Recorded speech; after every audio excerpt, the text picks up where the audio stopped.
The Kesh Foundation is extending an invitation to medical doctors of any practice and speciality to apply to the Foundation's private weekly medical teaching workshop. This includes medical doctors, dentists, and veterinarians.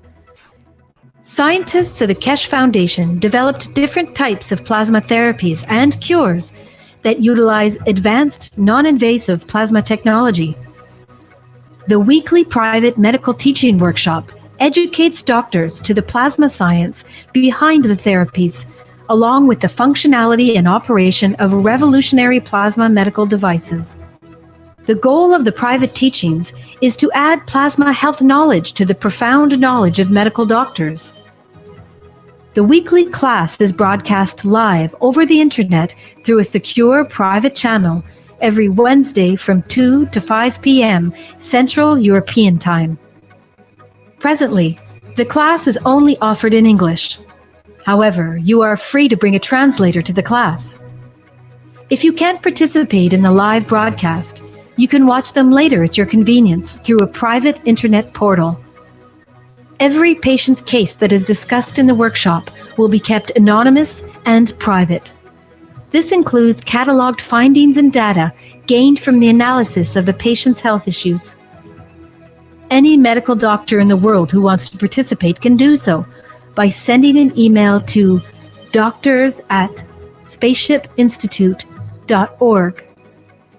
In your email, please state your willingness to participate in the medical teaching workshop.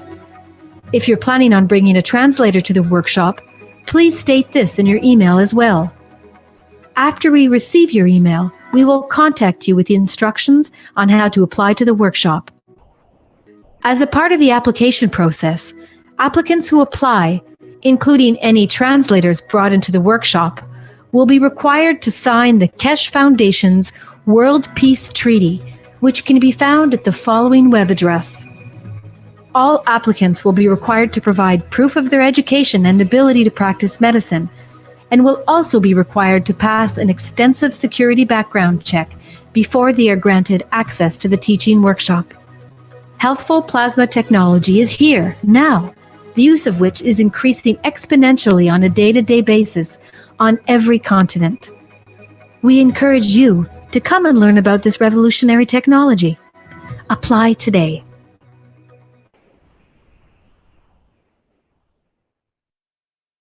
The Kesh Foundation is extending an invitation to experienced farmers, agricultural specialists, and researchers to apply to the Foundation's private weekly agriculture teaching workshops. If you fall into one of these categories and are interested in plasma technology integration into agriculture, you're invited to apply. Scientists and agricultural practitioners of the Kesh Foundation continually develop and apply new methods of food and fiber production, soil fertility management, plant and livestock health management, and increased farm productivity using the most advanced plasma technology that is taught at the Kesh Foundation Spaceship Institute. In the teaching workshop, you'll learn the science of plasma technology and its applications in the field of agriculture for enhanced and equitable global food production while minimizing costs and external inputs. Practicing farmers and Kesh Foundation scientists will demonstrate their application of plasma technology in agriculture and the ensuing results of such applications, thus deepening and enriching learning for all participants in the private teachings. Participants are encouraged to demonstrate their farming practices in the teaching workshop. The private teachings are broadcast in English live over the internet through a secure private channel every Wednesday at 10 a.m. to 1 p.m. Central European Time. If necessary, you may bring a translator to the workshop. All applications are required to provide proof of their education and professional qualifications, must pass a security background check, and are required to sign the Kesh Foundation's World Peace Treaty, which can be found at the following web address.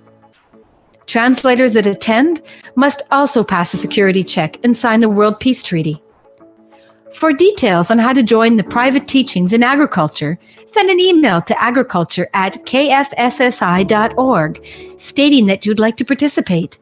Include in the email your education and agricultural experience and reasons for your interest in plasma technology. Applicants will be contacted with further instructions and details on the application process.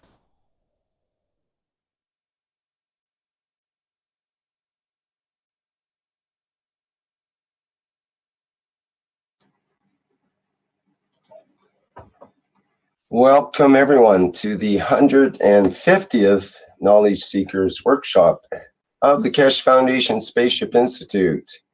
Once again, we'll be here with Mr. Keshe of the Keshe Foundation, who will explain and talk to us about the latest developments and teachings in the world of plasma. And it's kind of a milestone today at 150. It's nearly 3 years of these weekly Knowledge Seekers Workshop programs.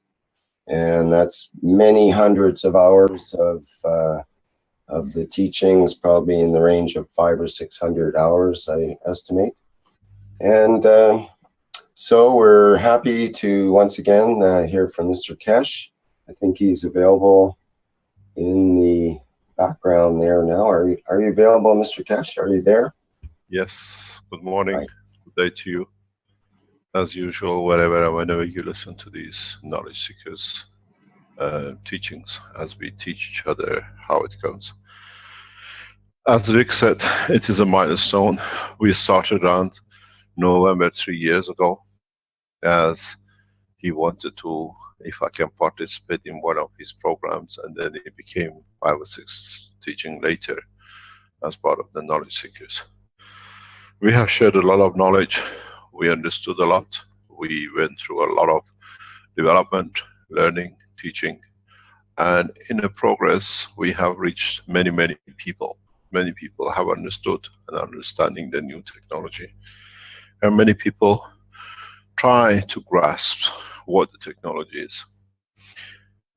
In so many ways we have managed to go through different developments. We've matured, and we mature still further in the coming time.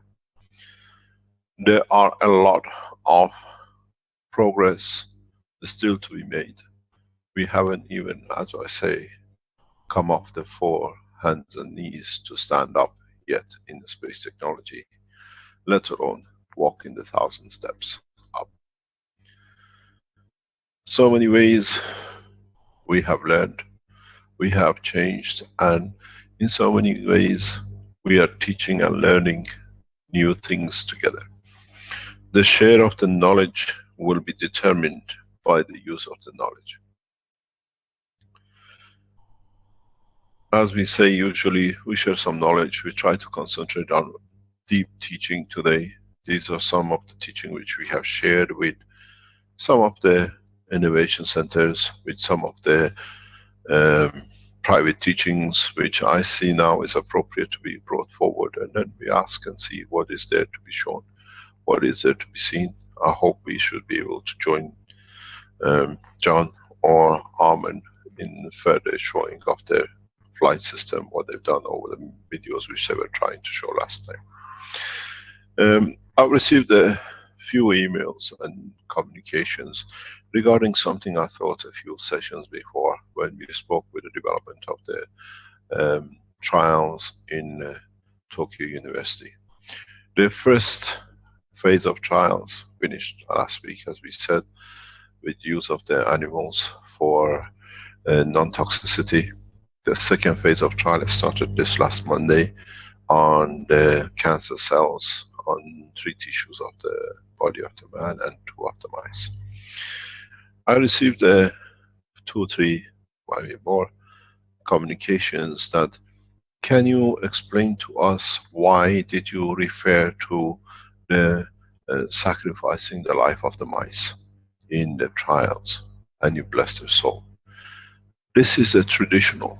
Those of you who are scientifically educated and understand, and those of you who are ignorant to the knowledge, so enlighten the knowledge, in the world of fire, what we call animal trial, the maturity of the man has reached a point that the way they don't look at the animal as just another being that they have to do the test on. Those who have become mature in the world of science and technology and research, they value the life of a mouse the same as a mother, the same as a father. When a child is in danger, we've seen many times the father sacrifices his life to save the life of the child, even though he loses his. The mother does the same. The scientist who have moral and they've been educated and understand, they look at the life of a mouse the same as the mother. You test it. It's you who give him the injection. It's you, it's a scientist who uses their life for saving the life of the others. So those who have come to understand the truth, they respect the life and they see the same as sacrificing the mother's life for a child. The child, the life of a mouse, the soul of the mouse is the same standard, the same height as a man. So the term is used in scientific research labs. They don't call it they kill it or whatever. They sacrifice it because it has a meaning of respect. Somebody, a mother who gives life to sacrifice his life to save a child. So that's why we bless their soul. They allow us with their life that some of us with understanding more to have a better life, easier life. So if you worked in biological labs, in animal test labs, this is a terminology used with those who have ethics, who have respect for the animal. So it's not in any other way. This is not a sacrificial slaughtering. This is respect. I sacrifice my life for humanity. And so does a mouse. There is no difference. We all develop each other's knowledge. And so this is why we use this word in our references to research, live research.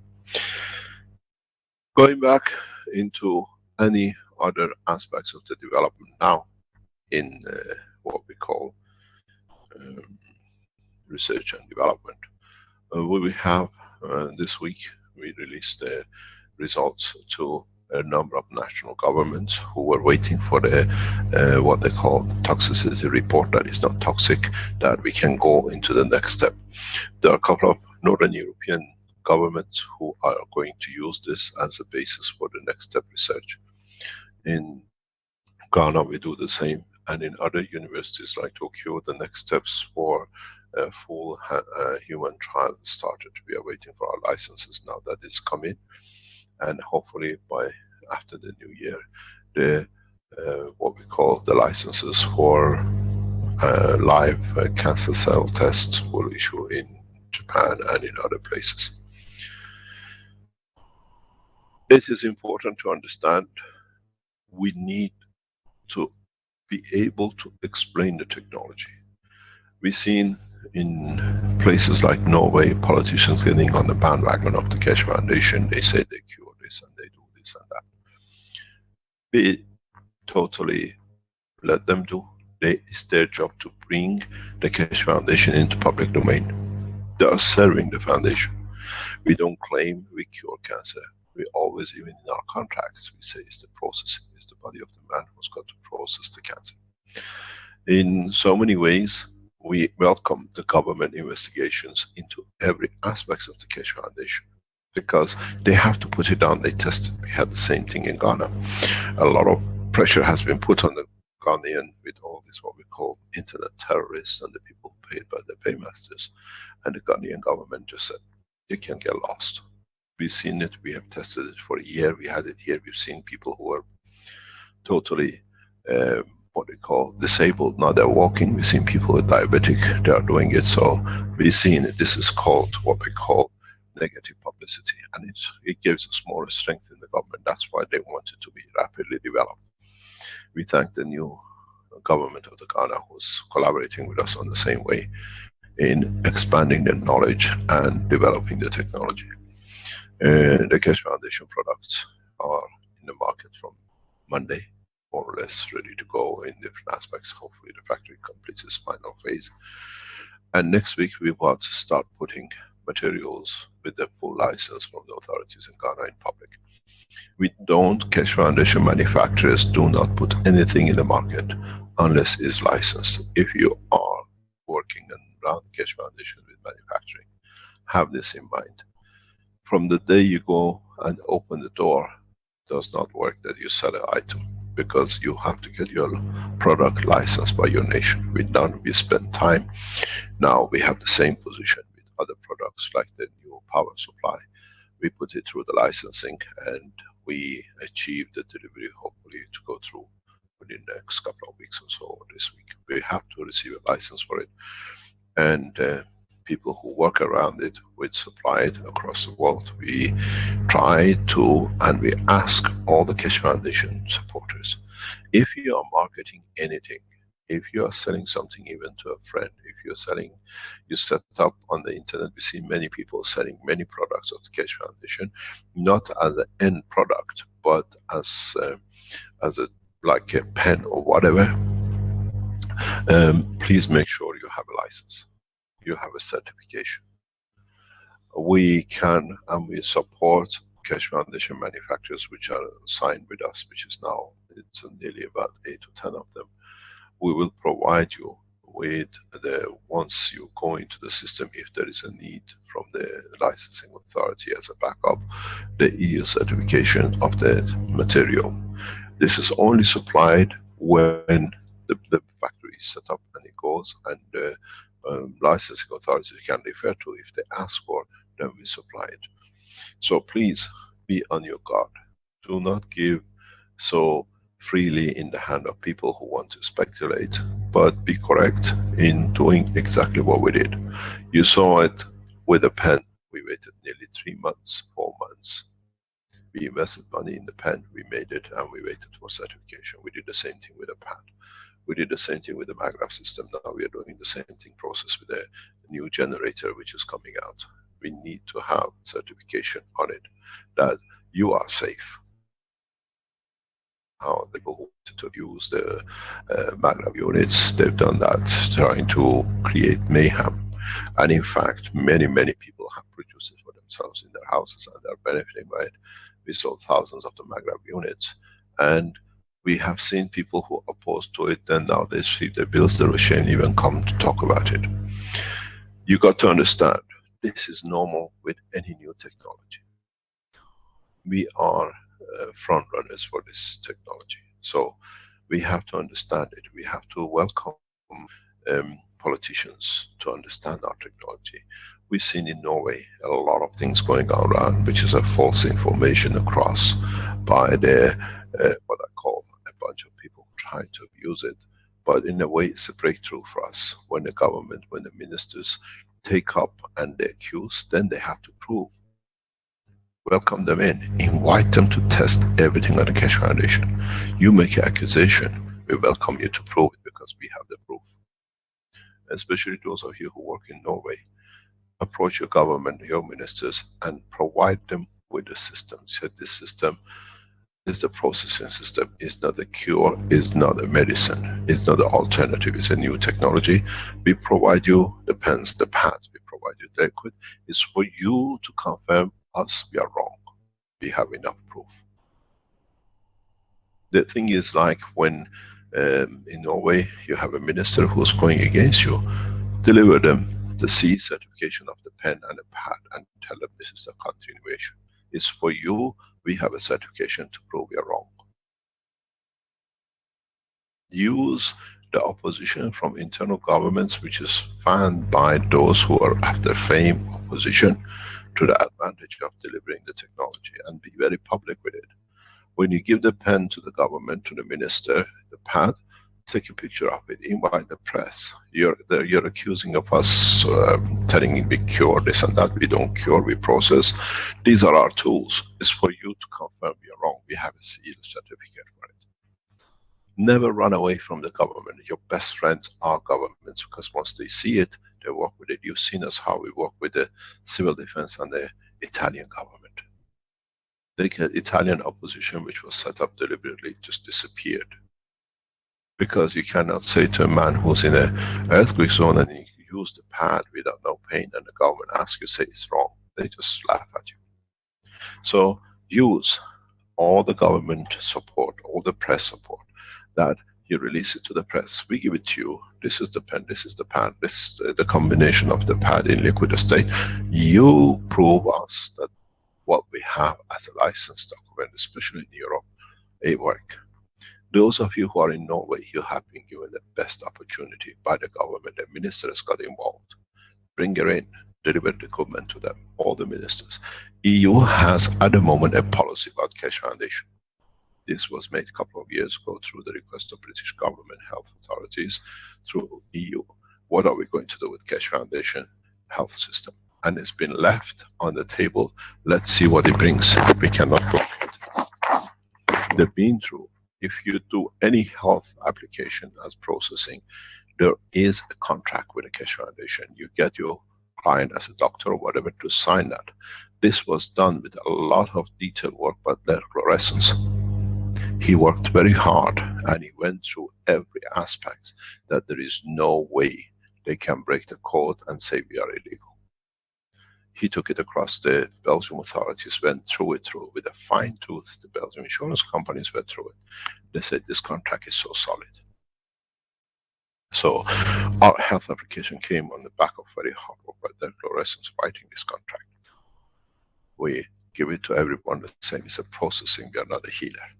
We don't heal. It's a natural process that it goes through the body. And he modified it many times to make it perfect, because every time there was a loophole, he found a way to write it.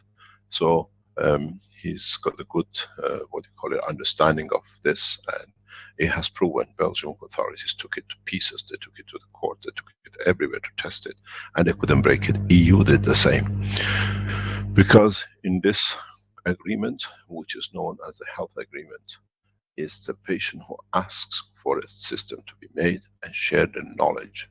In a way, it's the same process as the mouse, which we said for sacrificing, because then knowledge can be used. People donate their life in this agreement to the humanity, that the knowledge can be shared. And this is important. Dirk Laureyssens spent a lot of time writing this down. Initially, it came from IMEC.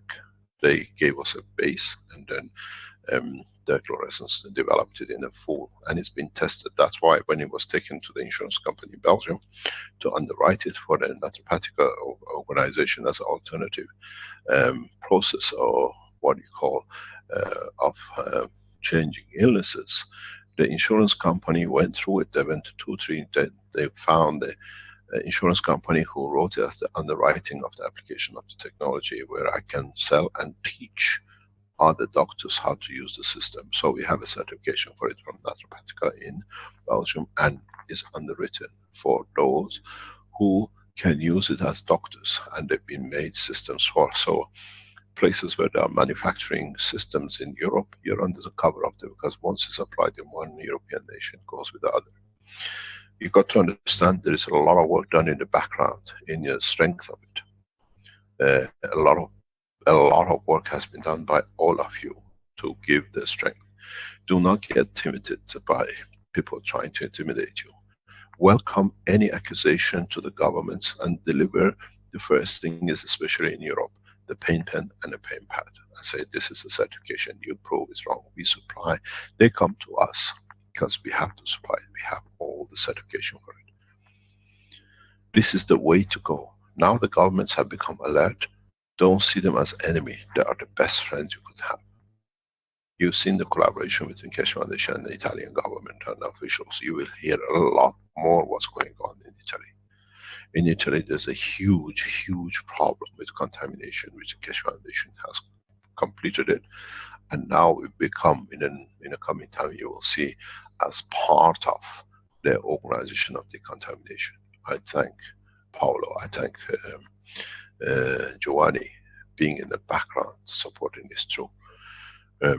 Our decontamination team is every day, more or less on a daily basis, in meetings with different officials and government officials, because they could not believe such a simple system could help saving thousands of jobs. It's very critical, it's very crucial, this testing.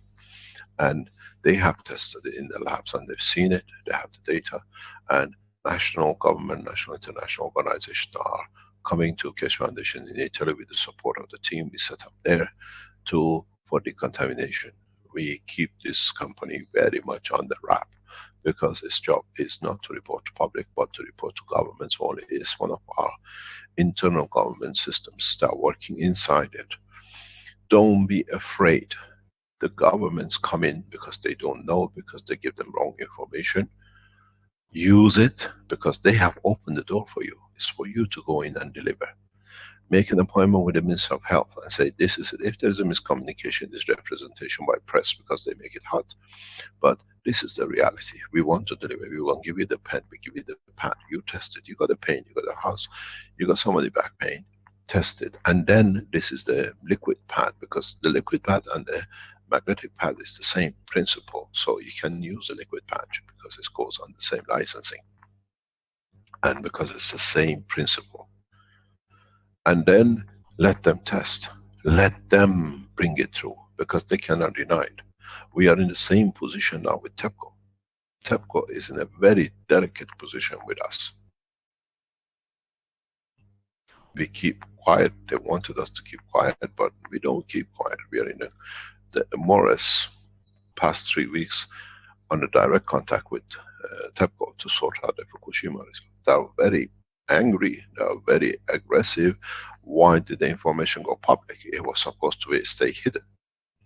But we don't do that, because another reactor in Japan, another reactor in the United States, another reactor in Europe is life of all of us. It doesn't belong to one company, it doesn't belong to one organization. So this is to change the mindset of TEPCO. TEPCO has been using it, and for the first time we have received emails from them. They actually confirm testing and doing everything, because up to now they couldn't do because of the sanctions. They were sanction busting, and it's a heavy, heavy fine for TEPCO. During the heavy sanctions on Iran, I'm a senior Iranian nuclear physicist, they used the Iranian technology to solve the problem in TEPCO. It was one thing, they would have rejected it. It's a 2-year cooperation. If it was bad, you leave it, you don't cooperate more and more to find more problems to solve it.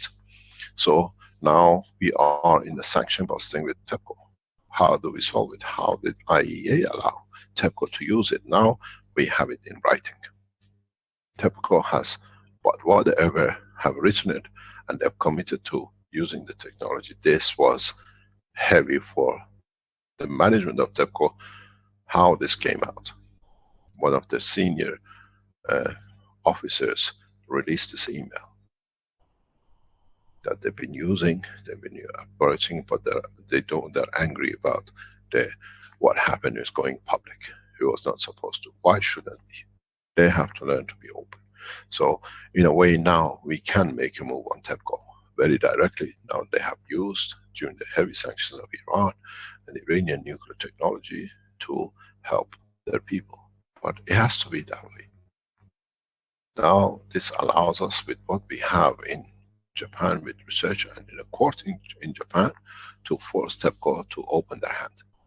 And then it goes back to IAEA and international penalties, which will go on TEPCO. Estimated between 10 to 20 billion is got to be paid to IAEA or to United Nations as penalty. They have broken the sanctions heavily. It's not in our hand. Now we got what we were looking for. Up to now there was all denial. Now it's in writing. But we don't go that way. We're still offering collaboration to TEPCO for other nuclear reactors. We are not after penalties, it's nothing to do with us. We are there, but in what had to be correct, they made the biggest mistakes confirming that they've been testing and they've been using it. It's signed by one of the heads, so it cannot be by the senior or by mistake, because they go in detail how they've been using it. In due course, as usual, we release TEPCO's emails and then the communication, the sharing documents. But this allows us now to go to the step where we negotiate directly with the government. And we allow government to do the test. It could be the same with Norway, it could be the same with other countries. Keshe Foundation technology, the way you have developed it, cannot be denied. It's too effective, it's too good. We need more education. We need to be educated how to use it more. We need to understand more how to apply it, that it helps everybody else. Let these people who call you, threaten you, or call the embassies and governments, show you one thing. Show us a government who's taken action against Keshe Foundation. There is only one rogue nation and one officer in Belgium, and he knows they listen because the German report to him, they're monitoring the whole thing, because this German group and the police in Belgium are all connected to the pedophile gang, which is connected to Alan and to others. These are under watch of the international, and what we call it, international police, and just give away from it. We don't talk about it because we done our job. But it's your job to dissipate the knowledge, transfer it to the other people, let them test it. Those who have made the system have worked with it, they've seen it, they've used it, they work with it, they can appreciate it and they can teach it. Going back to the other aspects of the technology, in our teaching in the past few years, we have taught, we have tested a lot of things on the what you call understanding that a lot of people know, or to do it now and then we teach it in more depth. We're coming to those points now that we taught all the basics. Now we have to teach it more in depth, more in understanding deeper phenomena of the plasma's work, that how it works in the body, how it works in the space. I try to do that today, and then next week we go in further detail. We still teach during the Christmas and New Year. I would like to congratulate today the knowledge seekers who finished their one-year course this week. They finish tomorrow, and on the 15th of January or 6th of January, the institute opens again with more students. What we are doing, we are not finishing with our students. Our students carry on being students, but they gather more and more knowledge. We have passed several hundreds of students, and international we passed thousands. Now with 12 languages teaching, with the classes and everything else, we do more and more in that respect. Now with the seats at the University of Ghana, with the masters and upcoming PhDs which we have allocated for research we want to know, we will go further. We are now, as we said, appointed, first PhD has been agreed, the parameters of the PhD is finalized yesterday, the day before, that we start using the plasma technology with the old nuclear, what we call nuclear industry, to solve part of the problems of the nuclear. We work closely with nuclear scientists at Ghana Atomic and IEA, because we see as amalgamation of the atomic and the next step, nuclear and into plasma, can be brought together to benefit all three. And I thank the authorities at all levels in Keshe Foundation Ghana. Keshe Foundation Ghana, when we talk about it, includes the government officials which they sit on our board, because they are the shareholders and we work as one team. These things will change a lot for all of us. Before we forget, as you remember last week, John did a lot of work trying to get and show us the whole structure of his work and the plasma technology. There is something which I have to mention. This is good for those of you who are public in the way working and trying to get to the teaching. In the next day or two, maybe even today, the webmasters of the Keshe Foundation, now we have 3 webmasters who sit at the team in the background, because we are developing and we have other webmasters who work through with them. They will put up a link on the Keshe Foundation website, which will cover all the teachings, all the knowledge seekers, all the teaching now has been compiled by Rick Raymond. Thank you very much, Rick, for what you've done. And what this is that now you can, with one link, go to all the teachings. The health aspects, the agriculture with Chinese, the 150 knowledge seekers. Now you can actually go and pick up everyone you want to see, or whatever you want to gain knowledge from it. This is a lot of work done by Rick to put this together. At the moment, next few days, the webmasters will link it up into what you call the website, that accessing these, we hold these on different websites, different servers. Now the foundation carries over double digits server facilities to cover our processes. You got to understand, there is a huge operation goes in the background to keep everything in line. And we have a good team with us. I thank all the webmaster team, the 3 of them, who sit in the background and literally monitor and work on the thing as one team. I want to know, is John online that we can use if he's got any more videos to share, or Armand regarding the test flights? Do you see them? That's John Blivin, you mean? Yes. Yeah, I believe he is. John, are you there? Yeah, I'm here.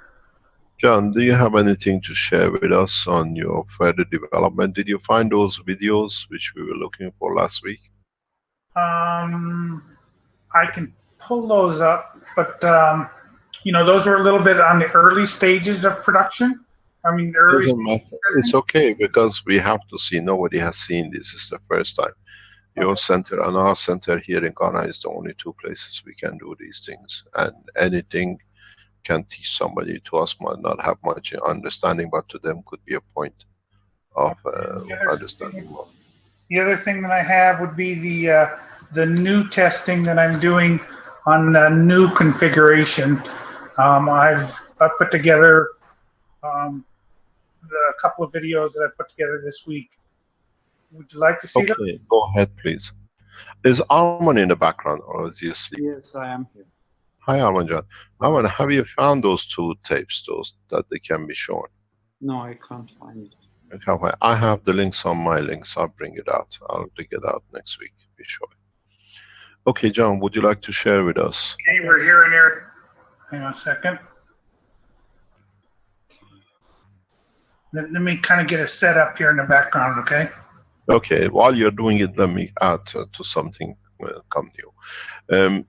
This week or so, you start seeing new products. These are the test products people can buy. These are the things which is coming from what we call the workshop teachings. Farhat was responsible for it. They are developing new ways to get more familiar with new gadgets in a way, new maggrav systems, star formation, new way to show the plasma, taking it to what we call the genic job of rubbing the box to get the knowledge. It's the way we breaking into the system. I ask a lot of you who are producing things on the fringes of the Keshe Foundation. You have a little website, you might produce something and you might sell a few pieces. You're happy, it's good for us, because that's how the knowledge is spread. Bring those into the Keshe Foundation website shop, that it gives you a living that you can work with. We encourage you, those of you who start making t-shirts and selling 1 or 2 t-shirts here and there, we try to do it. If you succeeded with it, bring it as part of the Keshe Foundation website. We put it out, it goes to you, and you can do it, because I've seen even Rick Raman wearing a new t-shirt, and there's a lot of time. We tried it, we can't do everything. And so if you're producing something and you want to market it, even it's already on the website of the Keshe Foundation, we can't do everything in one place. A lot of you selling 1 piece here, 2 pieces there of little things. If it's nothing which needs licensing, send it to us. Send it to the what they call Keshe Foundation support at keshefoundation.org or kfsi.org. We promote it for you. We put it in the shop, and then you get benefit by it. And then it brings security to you who've been around the foundation and worked a lot of things. Don't look that there's already another one. There's no problem. It could be 10 of the same, but the guy likes the way you do. Is from the same area, the same country. He can come and see you. He can work with you. This is important. You made little coils. You made different combination of coils, and you want to put the value of this what you want. Send it to us. We promote it for you. Just write what it is exactly. Send it to support. it becomes a product, and we have to make sure you can make it, and we allow you to start building industry. And then when you become strong enough, you can go become part of the Keshe Foundation manufacturing, that we can support you. This way, everything is correct. Yes. I just want to clarify. Just it's better to send it to Webmaster, and then we can forward it to the correct department. No problem. So we encourage you to start marketing, and we support you. Your website can be found maybe by a few hundred people. Keshe Foundation website traffic is in hundreds of thousands.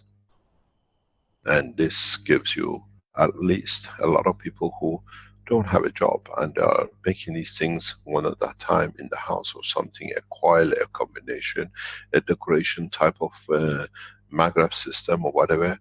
We support you. As long as it's not promoted for work or something, we allow you to come in. And if it is for work, we can test it, we can get it certified for you. We look at everything. This technology belongs to you, and it has to become part of the mainstream. I see a lot of people use the logo of the Keshe Foundation. We have a copyright. We have a full license copyright on the Keshe Foundation SSI logo. We can shut anybody down in 1 second because we can provide you to the server masters. But we don't do. We allow you, but use it correctly. Use it. I own, it's been done by what you see as a KEF SSI, was registered as a copyright, registered logo by Renan in Philippines, and all rights has been transferred to Keshe Foundation. We allow you to use it, but don't abuse it. We shut you down. We are monitoring. We have a couple of people in the background who continuously monitor everything around the foundation. We allow you to go because we are one family, but we don't allow the abuse. This is your right to be able to, but as we gave you the logo to use, we give you, as long as you don't abuse it, we give you the freedom of the website. This Keshe Foundation doesn't belong, it belongs to all of us. Bring it in, we can expand it. It's like the Wikipedia, with the Keshe Wiki, which is created, is part of the knowledge, spreading the knowledge. The more opposition you get, the stronger you become, because more people look and they laugh at those who oppose. There are a few people who use the Keshe Foundation to confirm their existence. We have to let them. Judas exists amongst the 12, sitting with Christ. So it has to be that way. Use them to bring the knowledge out. You developed something, you're hoping, you're a housewife, you can make a few pens. If the pens are near enough what we produce, we have a license on, we can license it. It goes under our license because there's not much deviation. You may alter something on it because our certification covers that spectrum. So we can give you protection. We can give you a cover that we sell it through Keshe Foundation in Europe, or we can help you to get certification and make an industry out of it, make a living for your life, for your family. This is your right. This is knowledge belongs. It's not doesn't belong computed to one organization. Are you there, John? Have you managed to get it done? Yeah, I'm ready. Go ahead, please. I noticed last time when I shared the volume of the video didn't come out great. So maybe Flint, you can kind of walk me through that so that we do it correctly. Yep. So when you hit share screen button, it pops up a window. You want to select green, highlight green, the window that you want to share. And then you have to select the check marks at the bottom for share computer sound and optimize full screen. Okay, so I got it. So can I go back from the share screen? Yeah, just hit new share now. Okay, so There. wait a minute. Yeah, We share. Check that box. Share computer sound. Okay, I got it. And then share full screen there at the bottom too. Okay, now this sound maybe come out a little bit better. I apologize. Last week I was. No problem. Okay, so can everybody see the video before I start it? Does it come Yes. up? Yes, we do Yeah, see. and also, John, you may have to turn down your speakers if you've got speakers going on there and the microphone open at the same time. Or you can shut your microphone off during the video if you're not speaking, and it might be more clear that way. Okay, so let's try it. And if the sound's no good, just tell me. but there's not a lot of sound in this one anyway, so shouldn't be too bad. Let's go ahead and play it. And what we've done with the 12 outside and 6 inside is we added these 2 additional MagGrav units, and we connected them to the magnetical side. And on these two MagGravs over here, we connected gravitational to gravitational, and we connected it to the gravitational side. So on these MagGravs, we're pulling only magnetic fields, and on these MagGravs, we're pulling only gravitational fields. So we measured them out. We're still at about the 12-foot mark all the way around, based on these little things. We've got all of our MagGravs secured. We Velcroed them down to the platform. And what happens with the fields is we find that as we measure it, it goes out and then up and then in, and then in the center, it raises very high rather than turning back down. So that's where we're at right now. We have a radio going to measure the fields outside the 12-foot mark. Thank you. Okay, we're hearing here. So we were a little bit surprised to see on this one how the fields went up so high in the middle. When we added these 2, it's like the field, rather than turning back down, it just kind of peaked up in the middle, and we were at about 12 feet high in the middle. So let me pull up this other one. Just bear with me one second while I get one more video.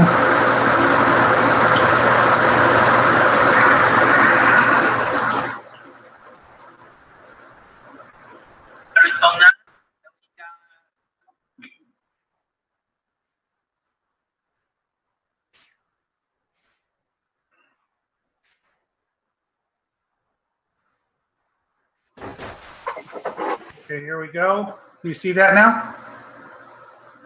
Yes, we do. Okay, this is Paul, and he's going to explain what he's putting together for us. We're a little farther along than when this particular video was written, but let's... Our new configuration, and inside we got 6 coils, and I connect magnetical to magnetical to magnetical, all magnetical connect, and upper gravitational all connect. And outside we have 12 Ka-unit MagGrav, and we connect magnetical to the magnetical to the magnetical to the magnetical. Okay, we don't have to go all the way around. We got it. And gravitational all connect together. And then we're going to put a power supply on each of those and amplify the fields, each of them individually.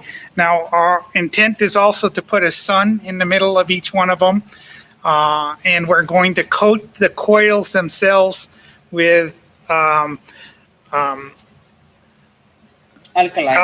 in the middle of so this gravitational will be alkaline field, and this magnetic will be acidic field, and of course our ball will be alkaline also in the middle, and then on the outside we'll do opposite. Okay, that's what we're planning on doing. We're starting to nano coat today. Arizona. So our thinking with this is that by controlling both the magnetic and gravitational, we'll be able to influence one or the other with power supplies. We're gonna stay with all DC voltage, so we should be able to amplify one over the other. So that's what we're doing right now. Can I add to the knowledge just before you go further, please, John? Then we do it case by case. In respect to the first one we saw with the stackers, this is a combination of different magnetic fields. As John said last time, there is no capacitors in those units. And then, as you understood, and we all done before, we connect the gravitation of the bottom stacker to the middle tray, magnetical, and then from magnetical of one we go to the gravitational of the other one and the magnetical. So this is, if you look at what I call the principal base, which we show with the Marcos system with the balls, that was one of the sets of connections could be done, that all the magnetic connected to gravitational of the other. This is one part of system control. Now what you've seen just now with John is what is another part. This is what I asked John to do it this way, because you don't need to have a stacker. A lot of you made coils. Now it allows a lot of people to start testing.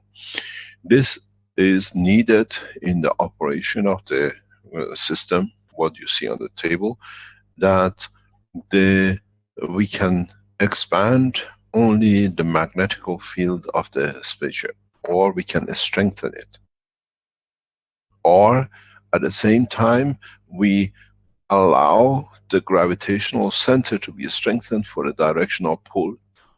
In a coming time, these are very much like when we start walking. We just fall and we use one arm and before another arm. This is as part of the process. Don't look at it as something else. We've done the structure, we've seen the fields. Now, if we change the connection, now as we go dynamic, we have an operation that we can change the use or coils or direction of coils, or use only 3 coils in magnetic mode and 2 coils in front of it as a gravitational, that we can dip in or rise up in a given direction. So you got to understand, it's not something different. Now what John and our team in Arizona show, this is what I explained to them, that this is the next step. This is another practice.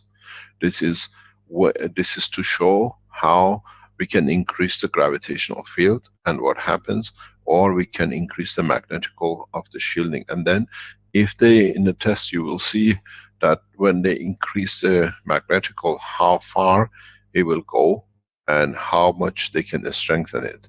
Now it's only magnetical or only gravitational, or there is a very big deep understanding with this, that you got to go back into can I share this, and then we go deeper in this understanding. And that is,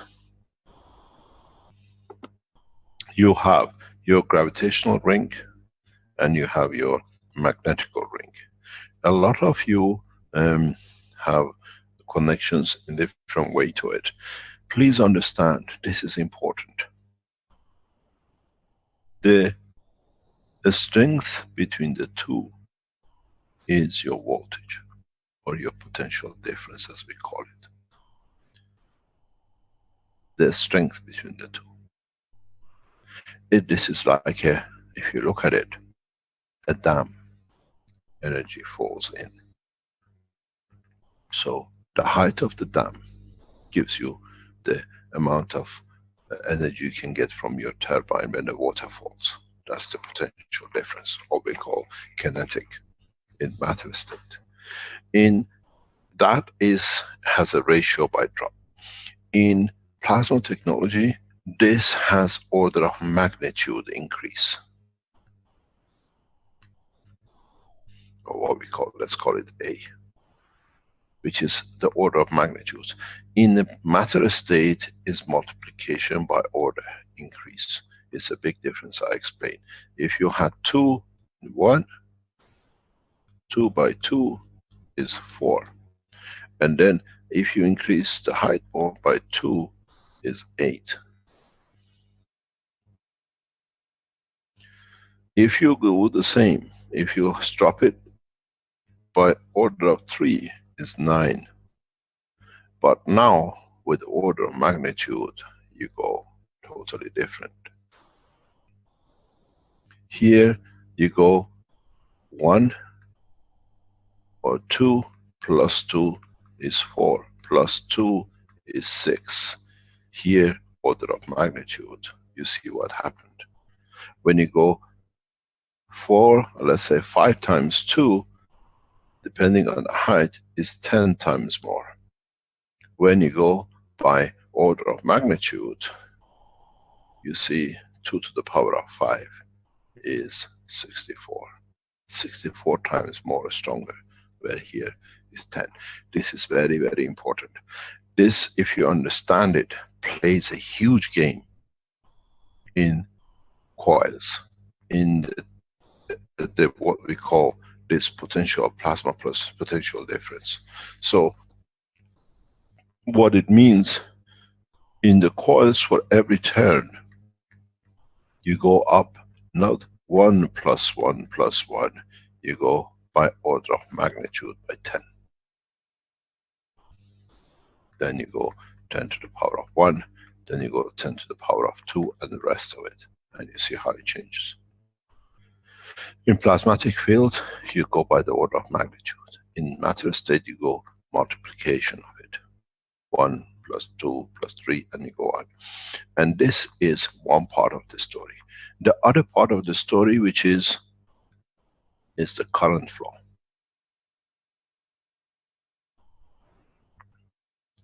The strength difference and the flow difference will give you the power of your system. What is the strength difference and how much of that the strength travels across at what rate will give you the power of your system. That's why now John is adding a power supply to each section that they can start controlling. This is the order of magnitude, which is the beauty of it. You see this in your own human body.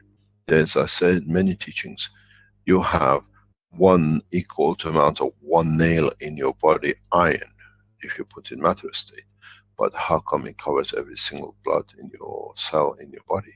And it has a huge volume, because now in the human body, when it becomes in gas state, it becomes order of magnitude in size, not the atomic structure of the nail. These are the explanation, these are the understanding we have to understand more. Today, I refer to a part which I think will be fantastic for a lot of people who understand it. We explained it in one of the medical teaching recently, and it has to be expanded to be brought in public. Carry on, John, please. I think I found the old video here. Okay. I have to stop sharing. Wait, John, please wait. I have to stop sharing that we can see your beautiful work. Carry on.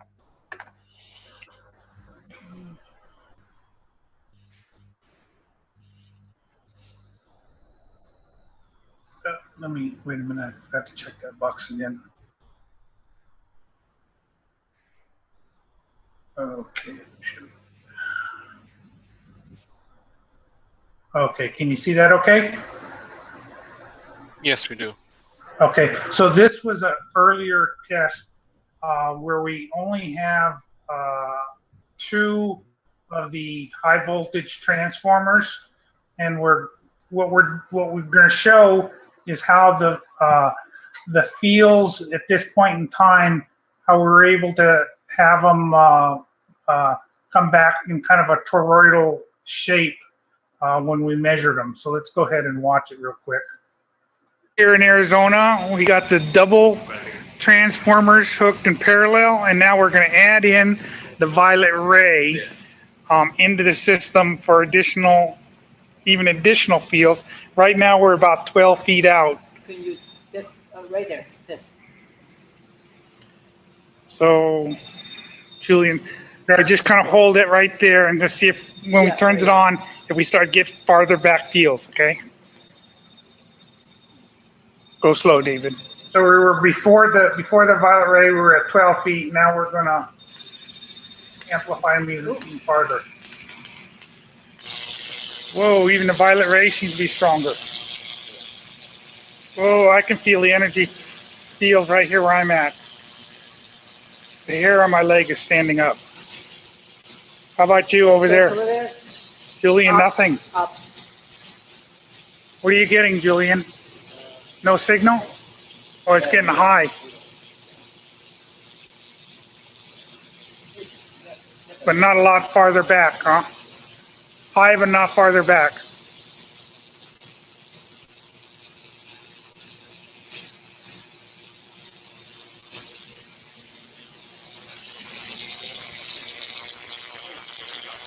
So here we're on the magnetical field, is what we're amplifying.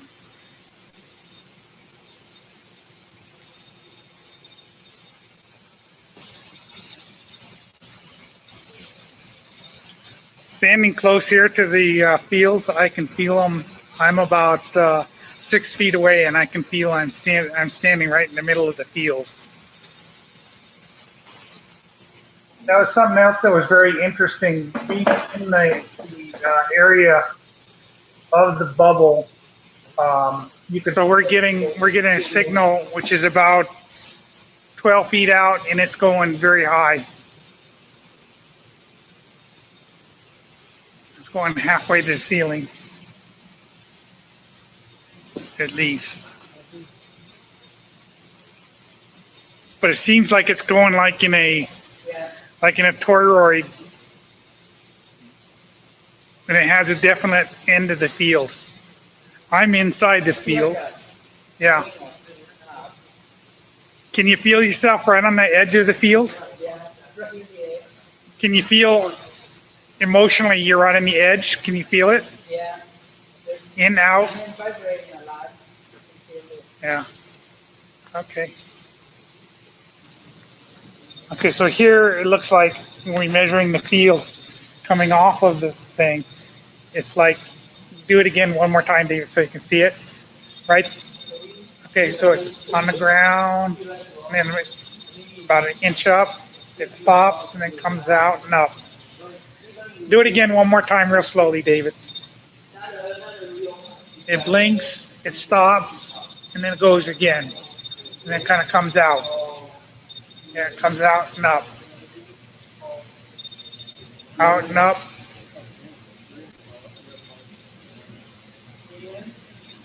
Probably not so much out, but up. Like a bubble coming around. And it turns. And it turns, it starts to turn. Like a. Yeah, it's starting to come back around. Like I'm making a toroid. Okay. Yeah. Yeah, it's going. So when we start to get our field into the field, it has an impact. So it's kind of hard to measure in the center, but that's kind of what we saw back then. Now we're starting to find a little more definition. When we let the system run, it seems like the fields kind of get more definition. When we just start it up, the definition is kind of, let's just say it's a little more erratic. Can I come in, please, John? Just make an explanation.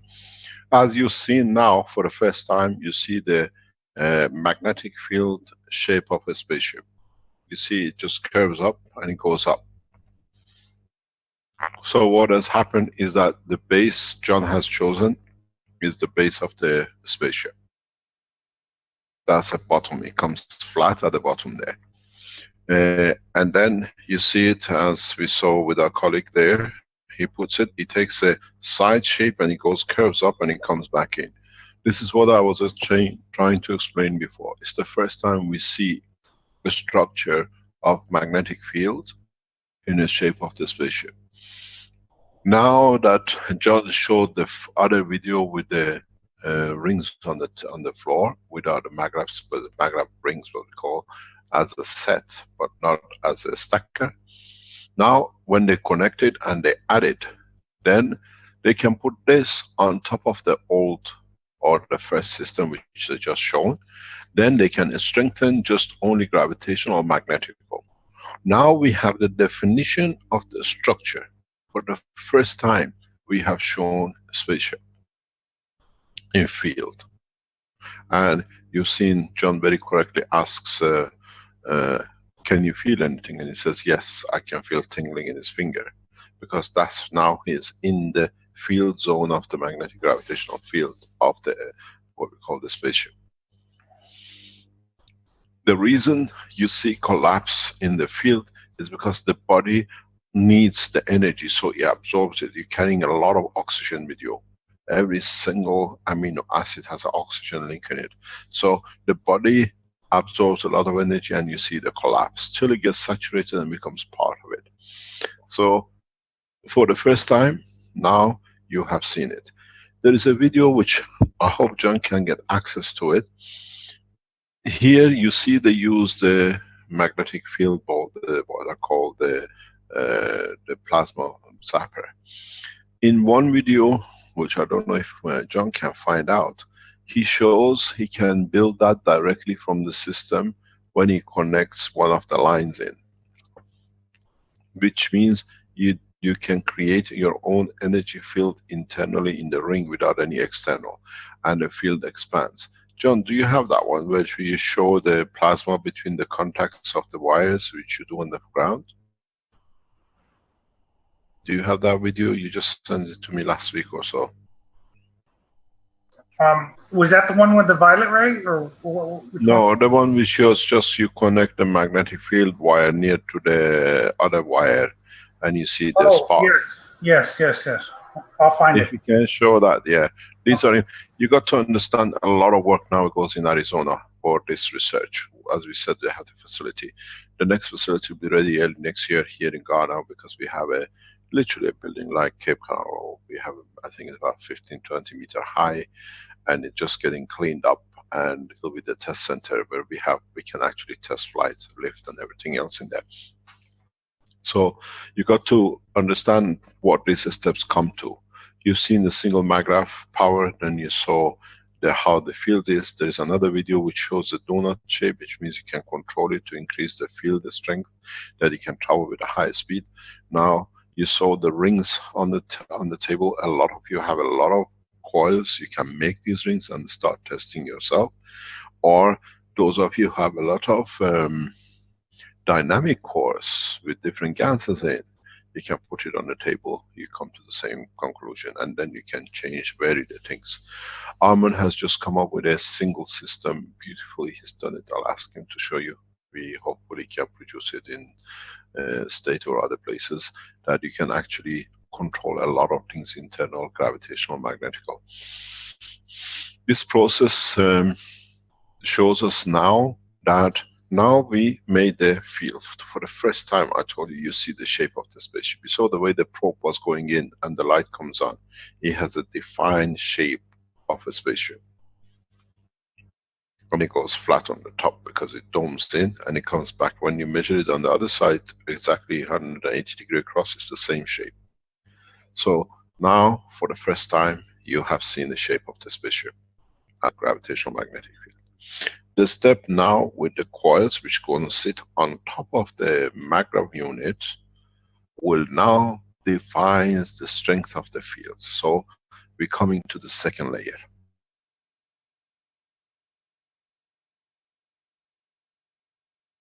More step, then you have your solid state.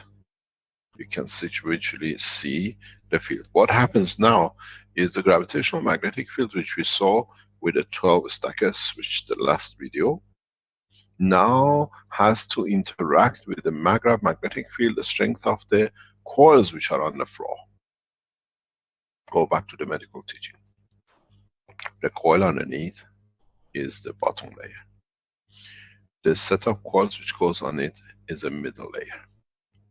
We have two choices. To add a third dimension with the cores, with the star formation, but if the core goes down, you will lose the skin. So we need you to come up, or Arizona to come up with a third layer that we see the physicality. We now can feel it. When they start building the coils and putting it on top of the stackers, now you see nothing can happen. Now the structure is solid. Then we have to start moving in with the star formation. Now that we made this individual entity, we encapsulated it, now we can shift it. As you heard in one of the videos, I asked John and his team to secure the cores, and he told you they have velcroed it to the ground, because you don't see it, but when the field comes, they move, they release it and say it doesn't work, but you haven't observed one of the cores have moved a few millimeters, just creates a gap in the dam for the dam to flood out as the field, and you don't build it. So we asked John and his team to secure it, secure the board that is as one piece. That now that we made the first spaceship, now we're putting the next stacker to make the second level, because now they can control it. You will see in the coming time when they finish and they put, as I said, different power supply to each ring, then it's controlled that way. This is the ring you saw with Marcos. We put crosses across. Now the second layer comes on. Then with what John is going to show you, it gives you a very deep knowledge. And the depth of the knowledge is, you saw it with the zapper. Now the system zaps itself when it needs to create a field or to reduce it. This little spark you see, and the field expansion, the collapse of the field and the increase of the field, has a huge what you call scientific value for a spaceship. So you can zap, you can suddenly increase your field, keep the body the same, but expand your field that no meteorite can hit you, or you can go into the depth of the water. Can you please share it with us, John? Okay, I got it ready here. I can go back to sharing screen. Thank you very much for everything and your team in Arizona, John. It's No fantastic. problem, it's our joy. Okay, so what we're trying to do here is we're actually using some of the Alex Beads technology. The other video you saw 2 extra magravs on the magnetical and 2 on the gravitational. This is where we're trying to put one extra maggrav, one to control the gravitational, one to control the magnetical. So watch what happens when we hook these things up. We're in Arizona again. What we did now was we put the Alex bead configuration to our maggrav units. We had these 2 additional magravs connected to the fields. So we have 18 in the center and 2 on the outside. But on the 2 on the outside, we connected the magnetic and the gravitational fields together on each of them, and now we're connecting them into the fields as a whole. The magnetical. Okay, so now Paul, show them what happens when we And take this gravitational field. and when we connect gravitational field to the gravitational field. Okay, and then David, the fields basically stay the same in terms of being 12 feet out, don't they? Yeah. But when David, we, you see anything different? but when okay. we touch, Touch. Where you touch, then the fields collapse. to the 3 feet, 4 feet. Yeah, to about 3 to 4 feet. But when we don't touch, we did don't a little touch, bit yeah. up. The Okay, field going back. okay. Look, So okay. when we touch them, the fields collapse. Yeah, the whole fields collapse. Okay. Okay, so that's that video. So what happened when we actually touched the gravitational field, it all the fields collapsed.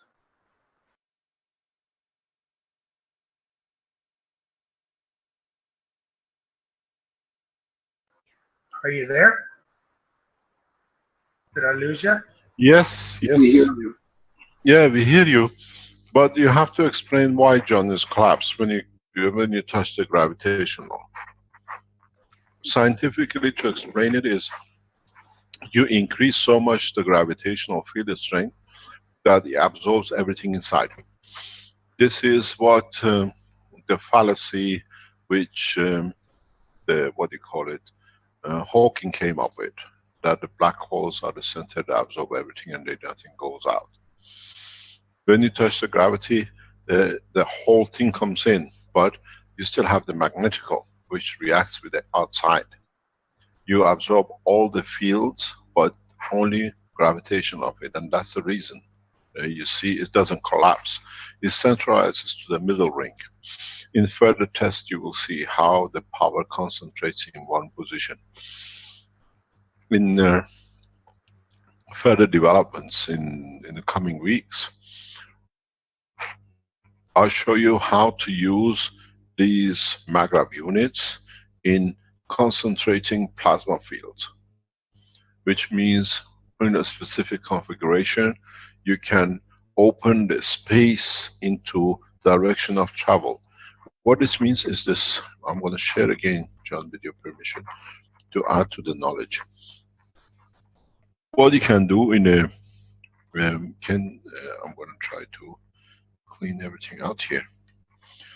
What this means is that this is your reactors inside and the reactors outside. You can use a combination, and most of the time in your flight system, what we've shown with John with the maglev units which go on top of the stackers, is that you create a field in the direction of the motion. You increase the magnetical field according that this goes further, and so you fly into the vacuum. You have no resistance ahead of you. Iranian and space people have done this to absolute effectiveness. So with the stackers, if you look at it, we put the stackers and now we put these maglev units, they're gonna nano coat. But if you keep this to keep the shape, but you can change gravitational and magnetical of these here, that you create yourself extension of the fields. So you fly into, so there is no chance of anything ahead of you to touch you. You still have what you call the atmospheric condition shielding in totality, but now you strengthen it and you dictate direction of the position. You have a meteorite ahead of you, you have a huge, let's say, plasma field ahead of you, and you want to overcome it. If you drive into it, if you plasmatically run into it, you die. You create a huge mess in your shielding. But you can create a condition that you drive through it, because now you're shielded. You match the field strength with your thing, with your own shielding, by changing the field here. This is how we're walking into the space technology. This is because you understand slowly, slowly.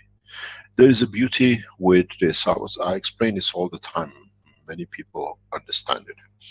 At the present, what we call aircraft industry, where you have your jet motors, and this is your head of your plane, you see the, what you call the trailers, or what you like to call it, chemtrails nowadays.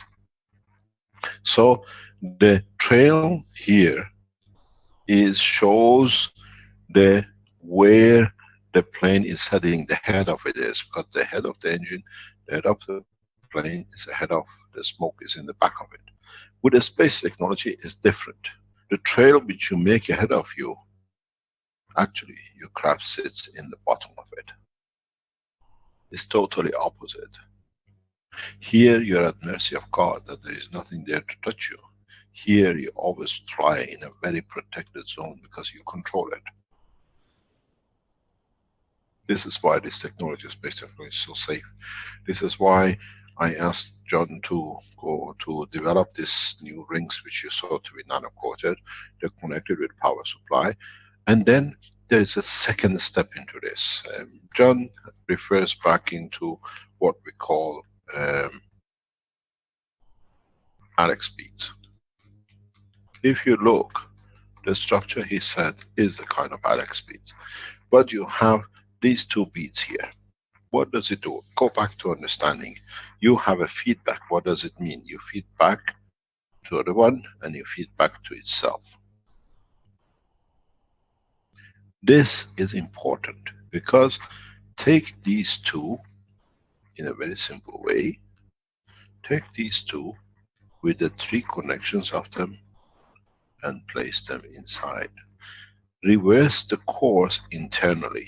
No rule says that you have to have your beads outside. Now make one coil and give it a feedback to this and make one coil to feed back to itself, and you see what happens. Now you have created a self-sufficient power generator. Then you don't need to rely on outside. If you are scientifically understand the structure of the space technology and what is to come, what do you see?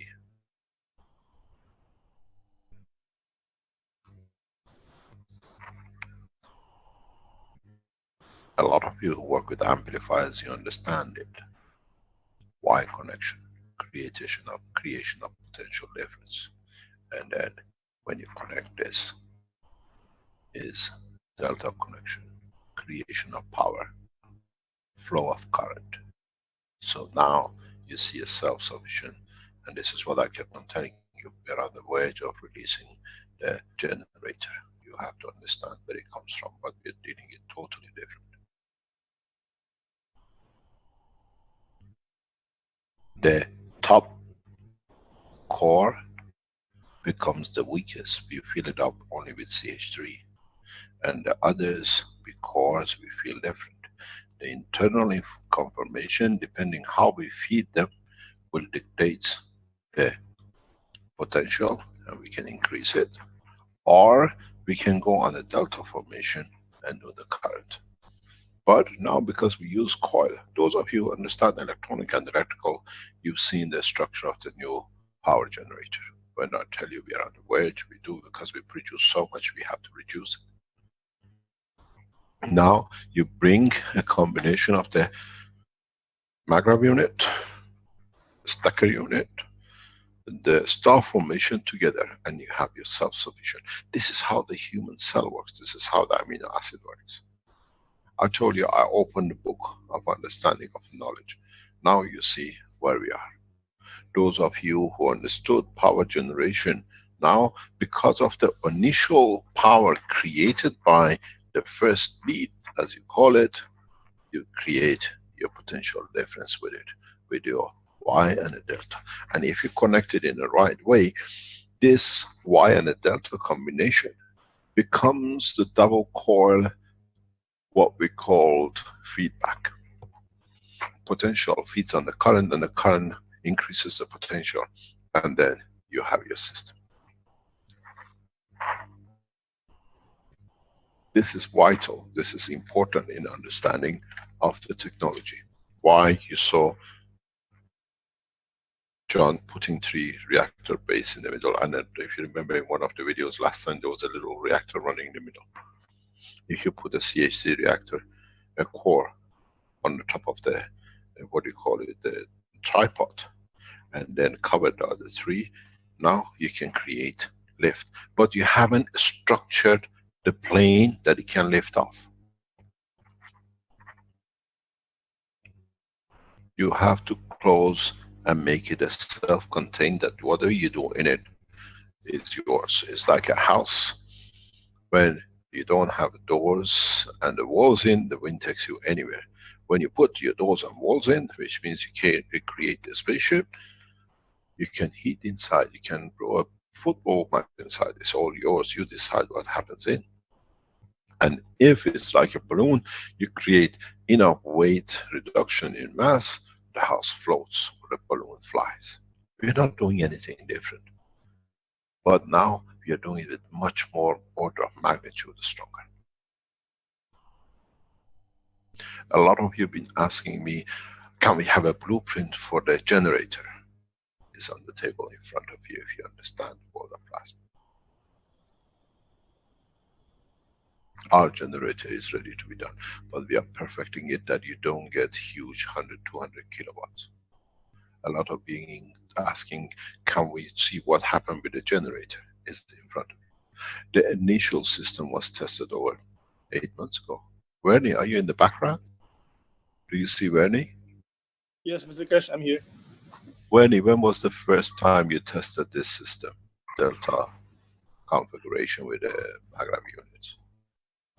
6 months ago? Yes, last year. Last year. I believe it was still real last year. Yeah. So The system is there. I have to wait till your understanding matures. Otherwise, become like MAGRAP system. You lot taught us a lot with the MAGRAP system. You all became monkeys. Monkey see, monkey does. Nothing got added. It still stays the same. This time, I want you to develop it. For me to put a generator on the table is a few minutes, but it becomes the abuse again and what we've seen. Nothing added. They're all after free energy, and then what we say, do with Keshe Foundation, and we become opposition. We've seen it now with the Bulgarian guy. He sells pens and the pads which he learned from the Keshe Foundation, and he goes and sits. Everything is wrong. I don't tell you I'm selling it, but I would like to say I'm wrong because I confirm my existence. We've seen Lutmil and his operation in Canada. Abuse of the technology. So, the power unit, if you understand it, the generator is in front of you. In 1 second, in 2 seconds, I explained what you're all saying. Where is our generator? It's there. We have to complete it, that you can collect it, and it can be used not only as a power supply, but as a shielding system. We have to complete it. I foresee huge disasters by around Christmas, New Year in West Coast of the United States. I've said that months ago. And we see a lot of people on the internet now has got a bang on the bandwagon using it. Understand what is on the table. Understand what the beautiful knowledge is coming out of Arizona from what we call Philippine Research Centers and other places. Translate the knowledge inwards, and then you see what you have. Take the combination, understand the two systems which you came from Alex B. There's 3 pieces. One winding going to the other, one winding going back to itself. So now the 3 pieces is the 3 core reactors. Now you can do the same kind of connection. Now you have self-sufficient energy system internally. For deep space travel, there is no need for generator, because it's by order of amplification. You amplify the power by order of magnitude. This is our problem. 100, 200 kilowatt generator trying to produce and contain it to 3 or 4 or 5 kilowatt. Man is in the space if the man has the wisdom to understand what is got in his hand. Carry on, John, please. That's all I have. I think I showed you already our attempt at the single MAGRAV spaceship. Is that correct? Can you please, no, can you show it to us, please? I've seen it, but show it publicly, please. I know which one you're talking about. Okay. I stopped sharing that, you can share with us. Let me find it first. Okay, while we are waiting, Armin, are you there? Yes. Armin, can you share with us your new design for the single MAGRAV unit plasma?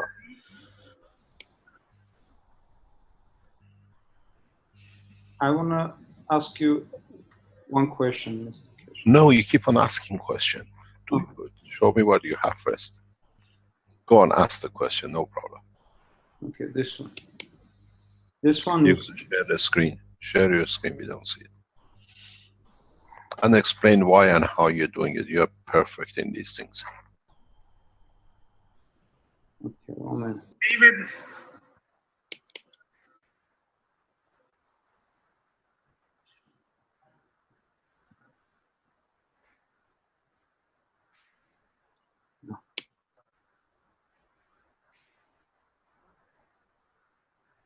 Okay, we're here in Arizona.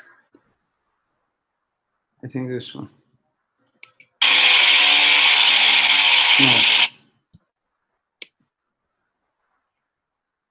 Where is it?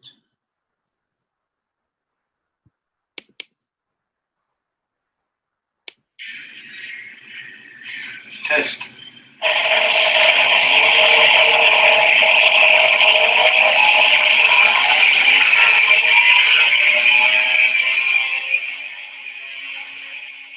Armin, can you turn down the audio on that? It's very, very loud at this end.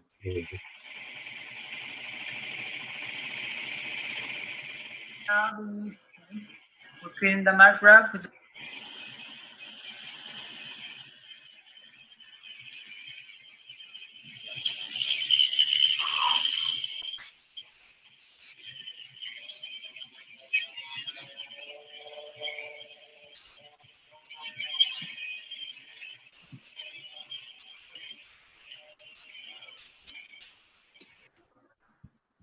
It can go up to 11, 12,000 round per minute, Mr. Cash. We've seen you building these. What's the difference between this and the 129? I couldn't hear it. What is it? I'm sorry. I said, we've seen you building, you're expert building these cores. Mm-hmm. But what's the difference between this and the 129 setup we had?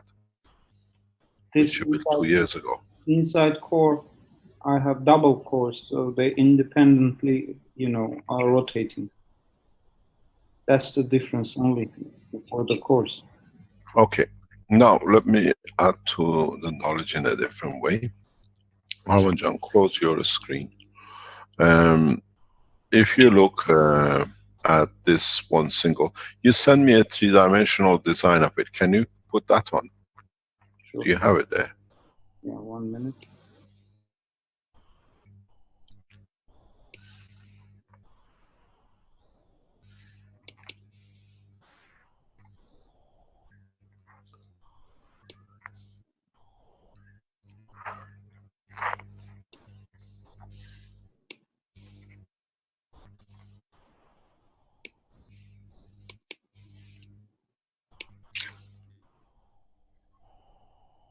You got it?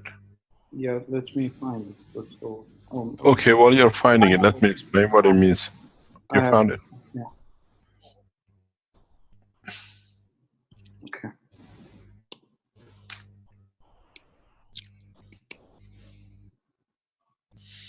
This is the design we see there. Now, look at this design. You've seen it working. Keep it there, Armanjan. If you understood the work of the maglev units or the stacker units, and look what is here. If you make 18 of these single units and put it out, you can change anything. You can make connections that you decide which connection. I'm going to try to annotate with this, please. Sure. Okay. You see here, you have your gravitational and a magnetic. Let's say you have another unit here. You've seen John putting the system on. You can connect magnetical of this one to this one, or you can connect magnetical to the gravitational, or you can do vice versa, the same. So now you see, going out of the coils, if you have a dynamic system, 18 of these sitting around, you save yourself putting a stacker and a coil and another dimension to it. This becomes the true plasma technology. In the order of the magnitude of understanding, and you can balance these out, you will see very interesting thing. 12 cores like this, and 6 cores like this, and 3 cores like this will create you, instead of just having the coils with the dynamic cores like this individually standing where the stacker units are, and understanding how you can connect fields with each other without even wires, then you go into a real true spacecraft without connection. Because these will dictate their own positions. You don't need to fix them, because you'll find out they will rotate. Those of you who have seen the spacecraft, the spaceships, you see these 4, they always stay in concentration, the star formation. But you see these in rotation. And the speed of rotation in a given direction, controlling by the magnetic field side, dictates the direction of the flight. I have invited the Iranian spaceship scientists to join the Keshe Foundation. We await for the Iranian government response. You will see more. Mr. Cash? Yes. What do you think of these reactors being in a vacuum chamber? It's all the same. They create their own shell. You don't need to be in a vacuum. They create their own, what do you call it, the skin. In the teaching this week, I joined in one of the private teachings. I don't usually get the time, but I had the time, and I joined in.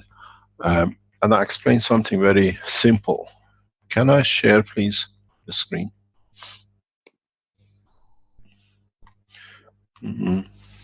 This is in the private teachings. They were talking about, the teaching was going on about the fields and how the reactors works and the rest of it. Those of you who understand this will understand exactly what you got to do. There was an explanation about, I explained how in the egg, the shell is created. You have the yolk, let me do it that we all understand it.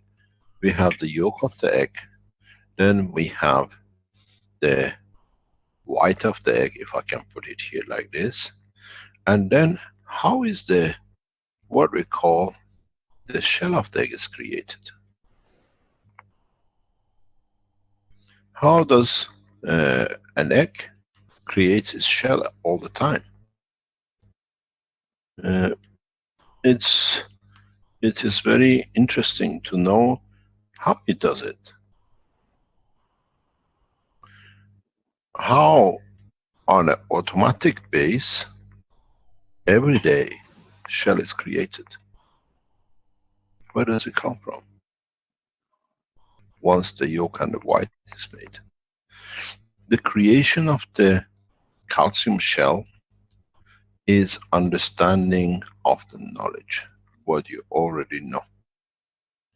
This is the womb, what we call, of being a snake, a chicken, or whatever. Go back in the teaching, understanding of the teaching. It takes 3 layers to manifest what we call tangibility.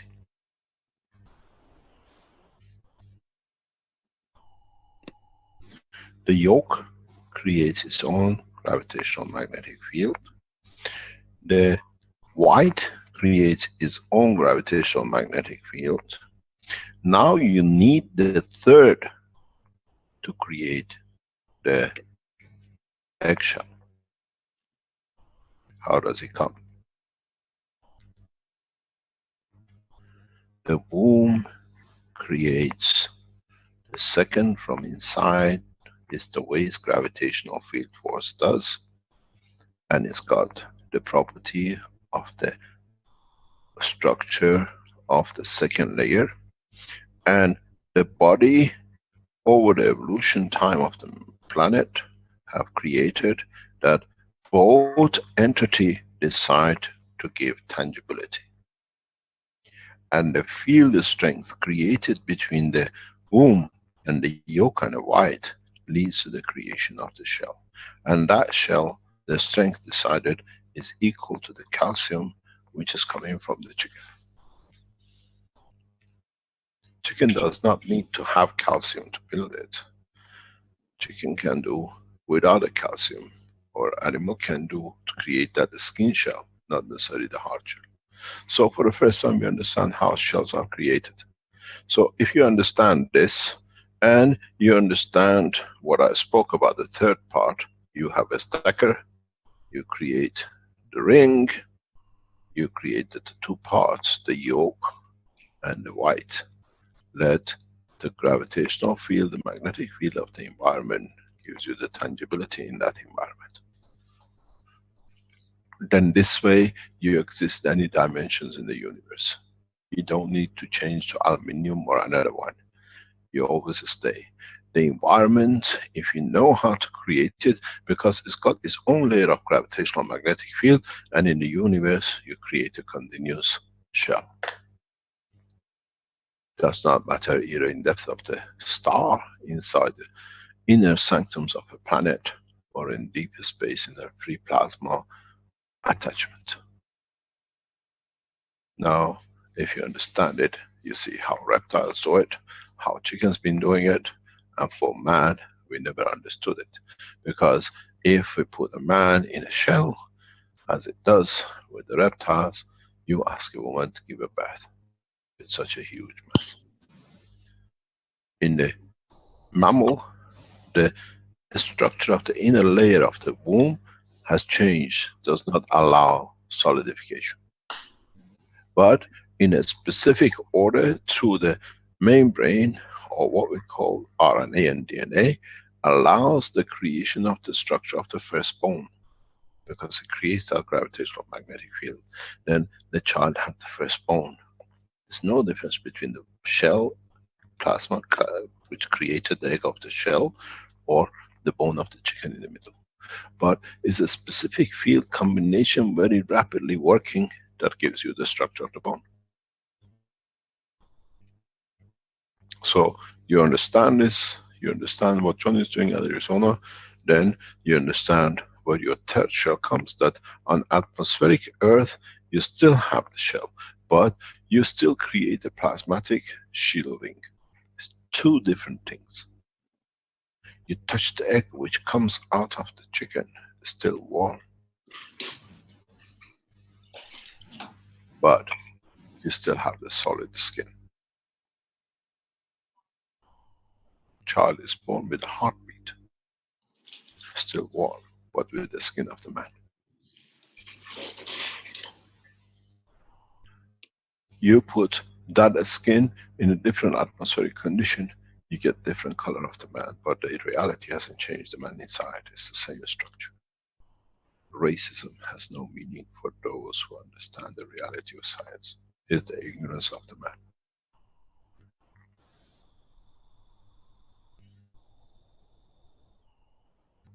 Understand the depth of the knowledge of the plasma. Understand the interaction of the fields. The knowledge is deep enough that it can interact internally. We see now the team in Arizona, the team in Philippines. We have other teams which are working now, scientific team we put together in Ghana and in Austria and other places. They are all bringing the knowledge in a very compact way in their own zone of speciality.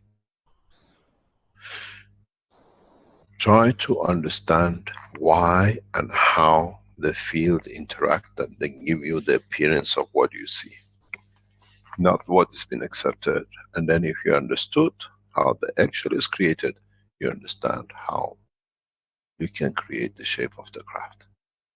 What is missing?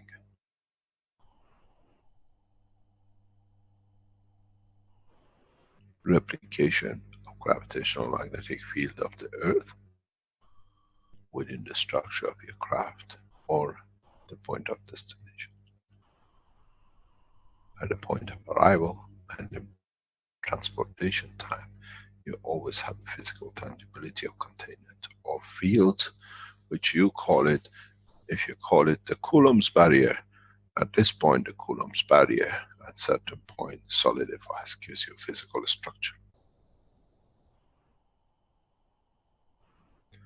Blessed those who understand.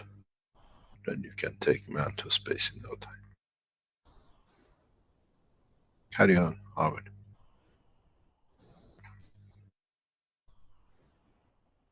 Me? Yes, you were showing your reactors. I want. Okay. You want me to go back on it? Yes, please. What is the difference between this and 129, sir? Nothing. Have you moved any forward in past 2 years? No, it's the same thing. Now it's understanding which makes the difference. Correct. I want to add one more thing, Mr. Keshe. Yep. If I'm correct.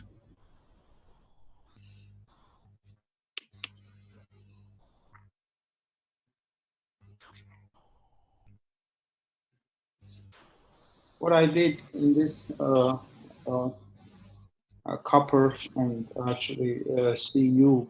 We don't see it, you gotta share your screen. Okay. Sorry.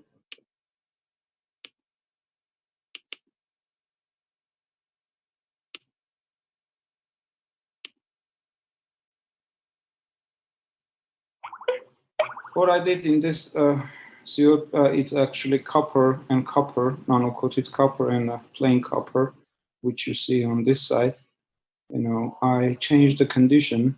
In the salt water, I added NaOH, and I increased a little bit amperage and voltage. And what I saw, it started growing nanomaterial on top of it.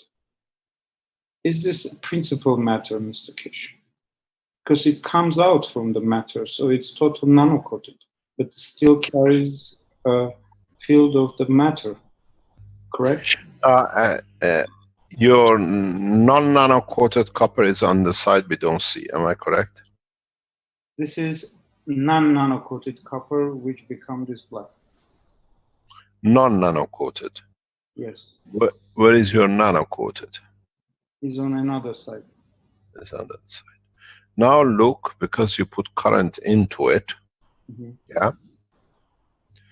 Now you put a current into a non-nano-coated, which is plain copper. And the reason these flakes stand like this is because you got your GaNs material on the other side. If you connect just electricity to it, connect the two plates together, you will get the plasma of the copper, and then somewhere in the middle gets oxidized. Now you are releasing fair amount of copper, but you have put a magnet on the other side, which is a nano-coated plasma of the plate. Right. So these are all facing, trying to get to there, and you just make like mountains on it. Yes. These are GaNs materials. I tell you something very interesting you can play, and those of you who understand what I'm talking about and you do it.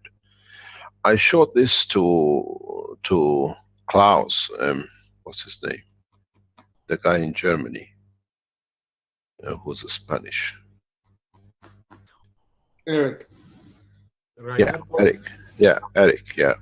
And he understood, but he went different way, but you understand it very clearly if I explain to you now. What all of you have done, you have dipped the copper wire or copper plate into the caustic. And then you want to use this, see how you can get energy from it. Amanjan, I'm going to share this 1 second, yeah? What is interesting, all of you, what you all done, is that all of you done this, which I've thought about it when you lot are going to see this. What you've done, you have taken a copper plate and then you have nano-coated it.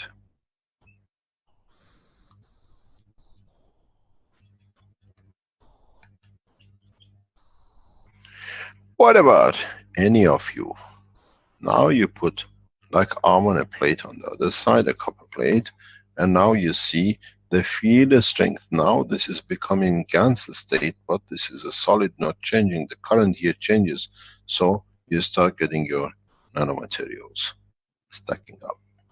These are nano papers. This is one of the ways to produce nano sheets. This has huge application, but that's different. But now, none of you, I told Eric and he cleverly understood, but he could not take it any further. None of you have played this game. Make sure that the heat of the caustic does not go to the other side, and just nano-coat one side of the plate. Internally on the same material, you have everything you want and a massive energy supply, power supply. This is your solar cell. If you can submerge it in the GaNs of the copper, God help you what you can get on the other side.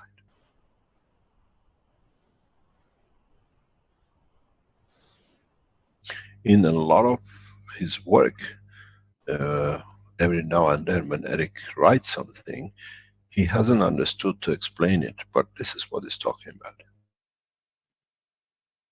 If you go back in, even I think it's in the patterns, you will see it. We speak about nano coating sections, where you can create a lot of power in between. These are the things which you can do. In nuclear technology, these things have a lot of application.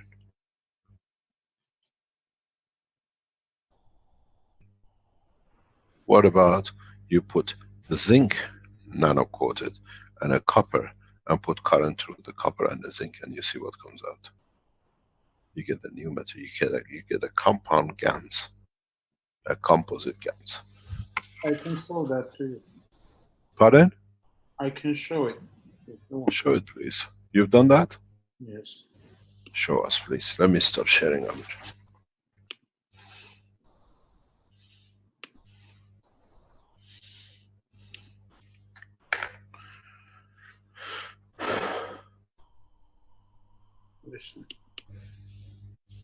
This has a combination of it. This is a zinc. We don't see. You gotta share.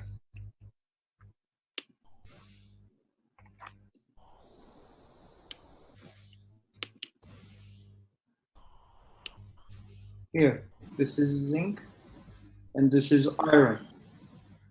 And yeah, back plate is copper nano-coated.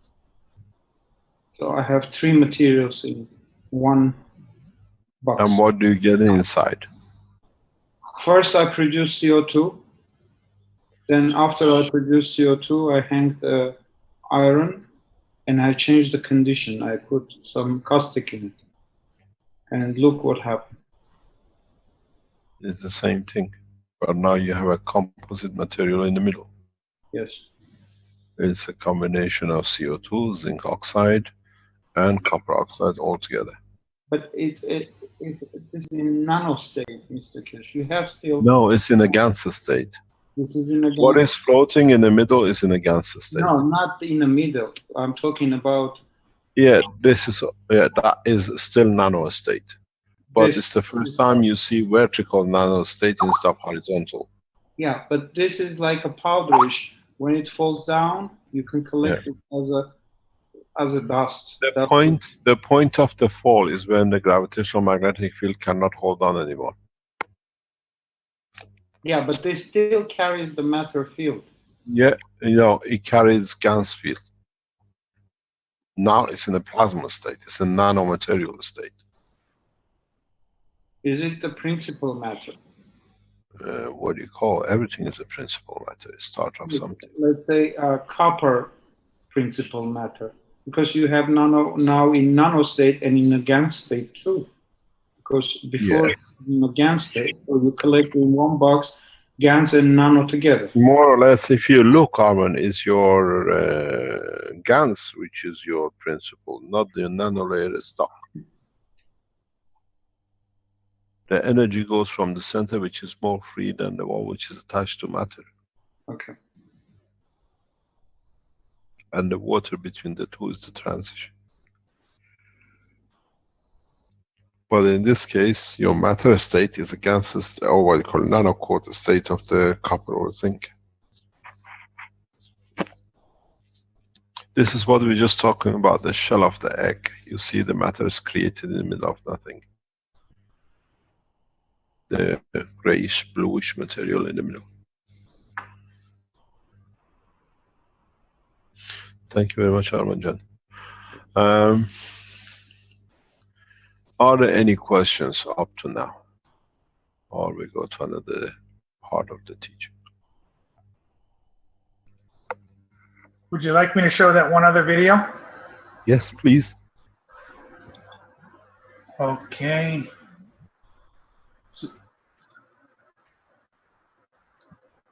So this one wasn't a. So what we've done here, this is what I call the flying MagRav, or the MagRav spaceship. We took the magnetic and connected all of magnetic lines together, the coils together, and we connected all the gravitational lines together.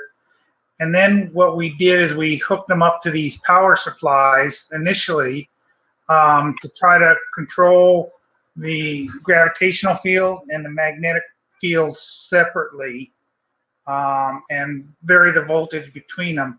What we found is that our power supplies were pretty weak, so we tried to amplify it. So let's watch what happens when we do this. The banner ray. Okay, kind of be careful now. A little power. Because we got power on both sides. Just go slow, David. We're probably gonna burn out those little capacitors, those little transformers. How about the temperature? We're okay? The We're time? field is just going a little higher. So the fields are definitely going bigger. We want to change Keep going. to the other one. We want to change to the other one. And that's the magnetical. You're still on the magnetical side, David. This is the magnetic. Okay, we'll go to the other one. What happens to the fields? No, Paul? I didn't put. Okay, go ahead. The fields are going. Just keep it on it, David. Let's just measure the fields. So we're about 3 feet high. Okay, so what happens when you now go to the magnetical and see what happens? Magnetical. Go a little bit higher. Go a little bit higher. So we're about 3.5 feet higher. A little bit higher with the magnetical side. Yeah, a little bit higher. How about out? Go out. Paul, go out. Out this way. How far out are you?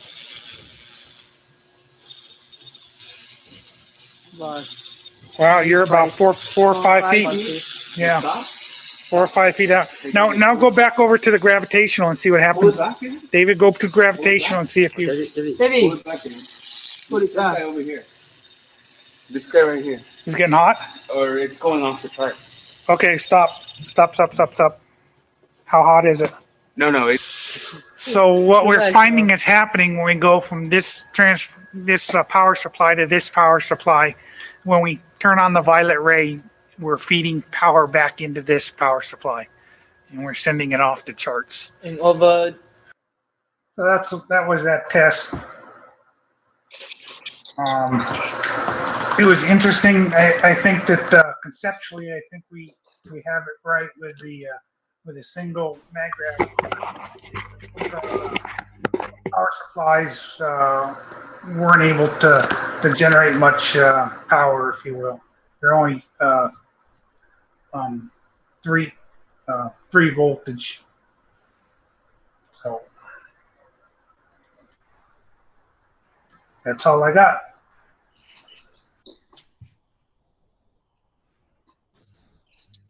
Okay. Now you see from this last test with feeding the gravitational and magnetical separate and now converting the knowledge into a single coil which goes on the top, how you can increase or reduce the magnetical or gravitational field strength. You got to remember, when you add these coils and you connect only magnetical or gravitational, they become amplifiers, but in a plasmatic in order of magnitude. In your spaceship, you can use one of the dynamic cores as this, if you know how to load it. So you have an internal dynamic transformer. Bernie did some work on this and he abandoned it because at that time he couldn't understand. Now maybe he can see it. In the teachings, I don't push anything. I just enlighten. It's the understanding which has to mature to understand what was going on. You got to go in a step further in the knowledge. Is there have you managed to find the donut shape video, John?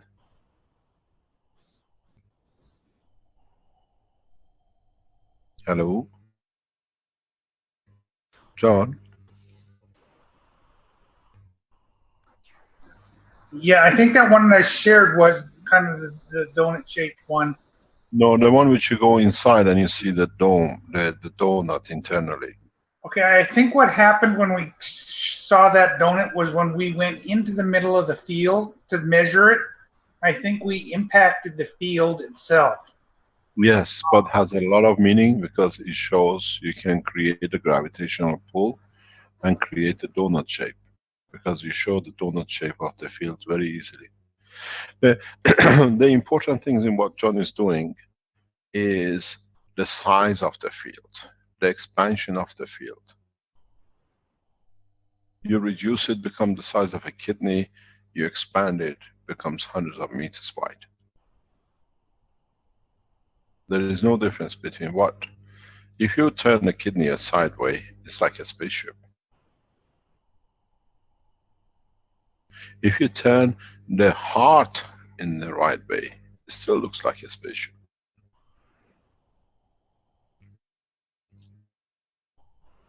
If you turn your, look at the structure of the brain, it's still a spaceship.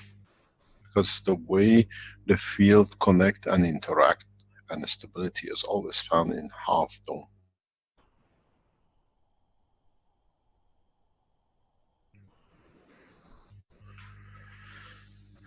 If you find it, let us have a look, because the one you showed us today shows clearly, especially where we see where you touch your field and you can feel the vibration inside and there is nothing outside. So you have found the parameters about 12 feet radius, or 4, 8, let's say 8 to 10 meter diameter spacecraft. Yeah, I think I found the one you're looking for here. Yes, can you share it with us, please? Yeah, let's try it. You got to name these that you can go to it very easily. I know. Well, I got them on. Some of these are on private, so I have to, find them in my. Back here in Arizona again, we reconfigured our system so that we have 3 transformers on the outside and 3 on the inside. And these little boxes here are going to be our stands for our motor setup. We have 3 of those around. Well, I can only see 2 of them. No, I apologize. This is not this one I showed last week. Sorry, this isn't it. I have to find it.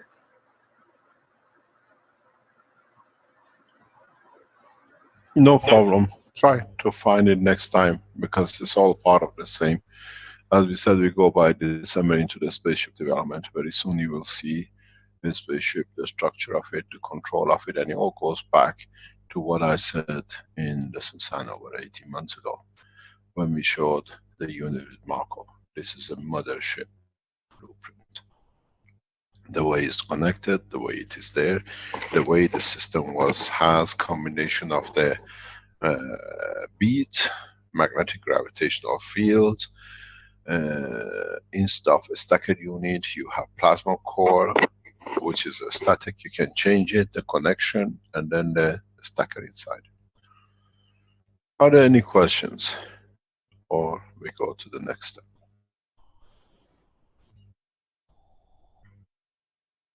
Morning, Mr. Keshe. Hi, Azar. I have a question. All the magnetic field that we observe here, are they active? Of course. If it's not active, you can't see it. So when is it passive? Never passive. So what's the definition of passive magnetic field? A passive term is, in a way, when it's not applicable to the state you are, even though you're dynamic, and itself is dynamic. Because in your book, When there is no interaction, because there are 2 different strengths. It's very much like 220 and 110. They are both electric current, or one, if you connect to the other, does not work or gets burned because it's too much of. But both of them exist parallel next to each other. but is there any time we call a magnetic field passive? The point when it's not needed, or you, in respect to you, you don't have a need for it, or in respect to another field, there is no need what is present. It passes you. Okay, so somebody has a magnetic field, but he's or she's sitting in front of me. I don't need it, so I can call it passive. It's passive because it's not matching yours. Okay, thank you. Thank you very much. Any other question?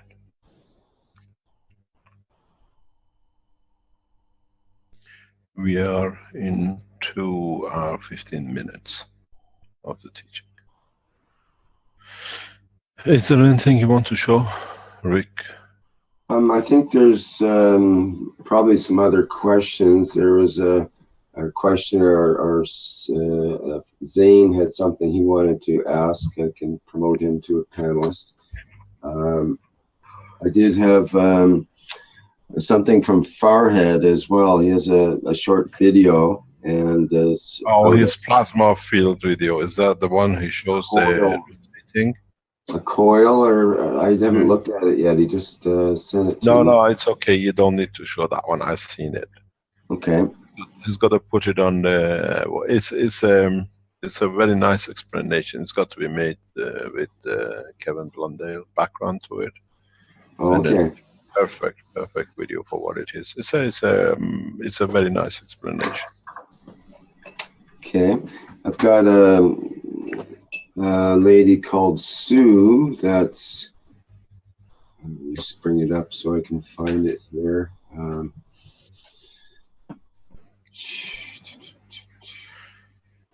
She has a. Have you heard anything from our traveling band? They were in Dakota recently. Rick, can I ask a question? Who's that? Just a minute, Zane. Mr. Kesh just asked me a question here. Don't interrupt, please. I asked Dakota with the Red Indians, the Keshe Foundation team, were somewhere there recently. Well, we had Carrie and Whitney. They were the what would you call it? The plasma workshop team that went across North America and in up to my area here in the Northwest, and then back through again. And they had some things they brought, I believe, to the Standing Rock group there. And then there's supposed to be a more recent move by someone, I can't remember who exactly, to get some sort of Keshe representation right in the camp and give workshops right in the camp setting where they are now. We had a number of requests from the Native Americans that we take the knowledge to them, and this is a nice way which is getting done. They've been a few years they've been asking us, and that's right. We had the I believe it's called the Five Nations group, and the women from that group, strangely enough, demanded that they, get in touch with the Keshe Foundation and so on, which they did, and just establish a connection with Mr. Keshe, or with the Keshe Foundation. By the way, before I forget, we've received the invitation from the university in Philippines, and we have responded. We will attend the conference in Philippines. We will present the technology in the university in the conference. And thank you very much for the head of department and the Keshe Foundation team in Philippines for the invitation.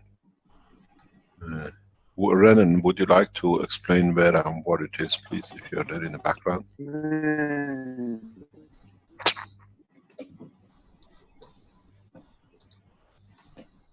Hello? He's listed as a panelist here, so just give him a minute to see if he's available. Renan, are you there? Can you hear us? See, you're still muted, so. Well, Dr. Keshe, can I ask you a question, please? Yes, carry on. Okay, I've been making some reactors. I'd like to turn my video on just to give you an example. Well, wait, before you show us any video, what is on the video? Is there any music? Well, it's just live from my phone. I'm right in my office. There's no commentary or anything to it. Okay, no problem. Yeah.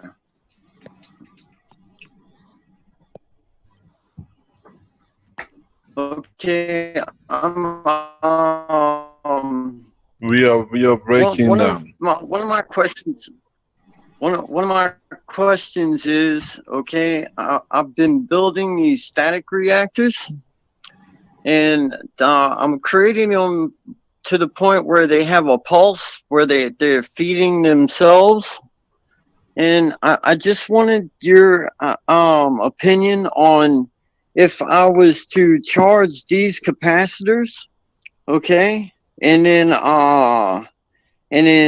put it to the static reactor, would that be turning the voltage into current and then actually making the plasma become of itself contained inside the static reactor?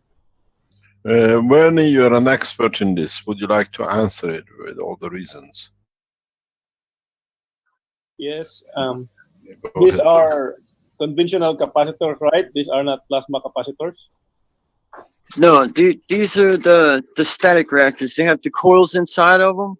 I made this one last night. It just I got 2 wires in the inside, but I took 2 coils and I just ran them opposite of each other and twist them together and then put them inside. And then there's a tube inside that. I haven't loaded them with GANs yet, but I was just wondering if I hit them like with a taser of you know, a lot of volts, will it turn it into a plasma current?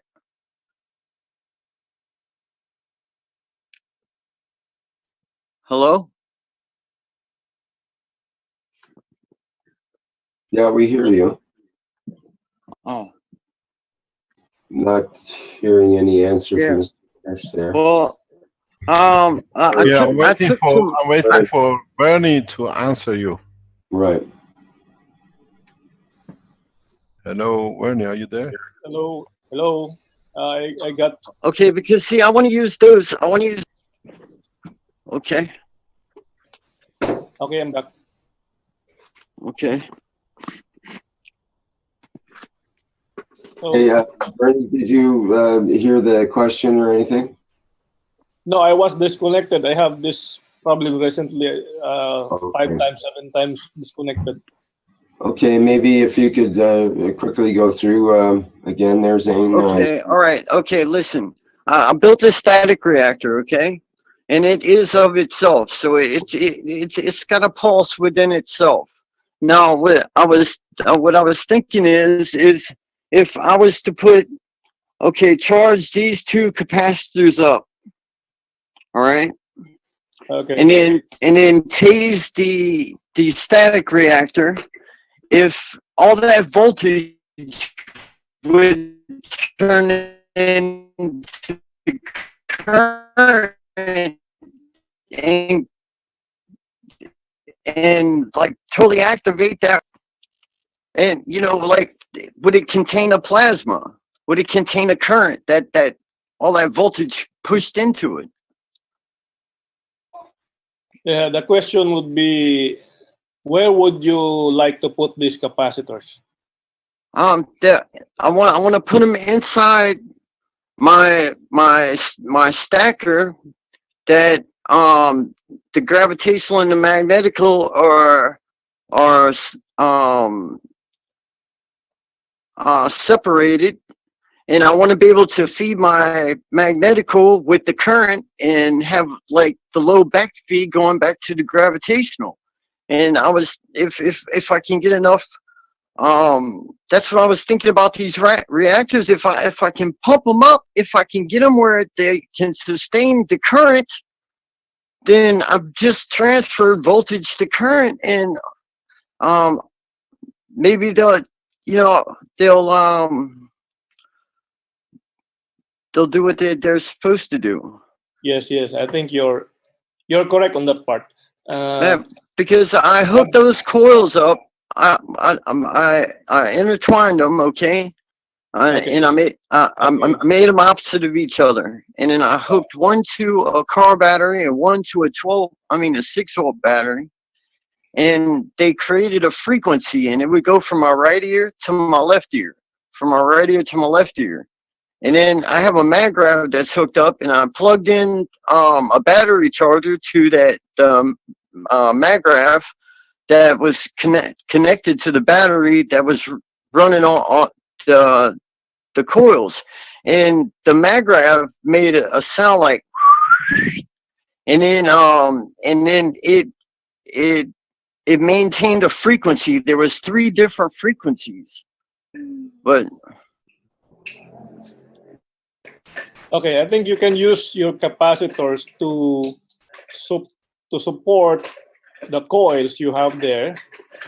You can place that across.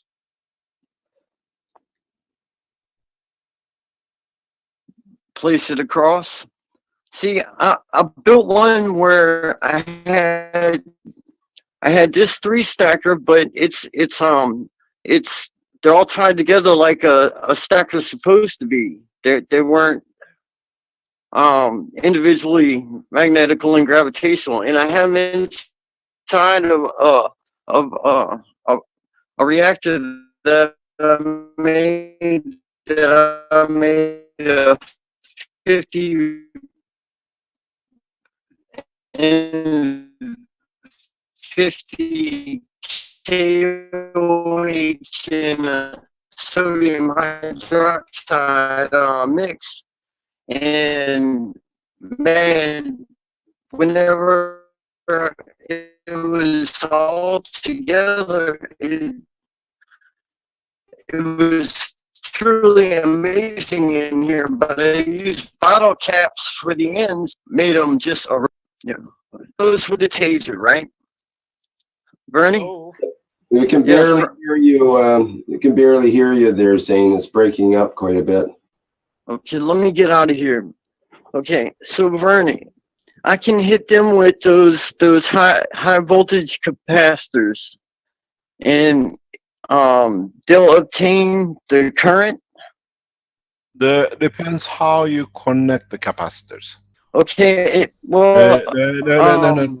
Let me explain. Let's add to the knowledge. You brought an idea on the table. Let's add. Okay. Look at the heart chamber. The 2, after a while ago, this is why yes, sir.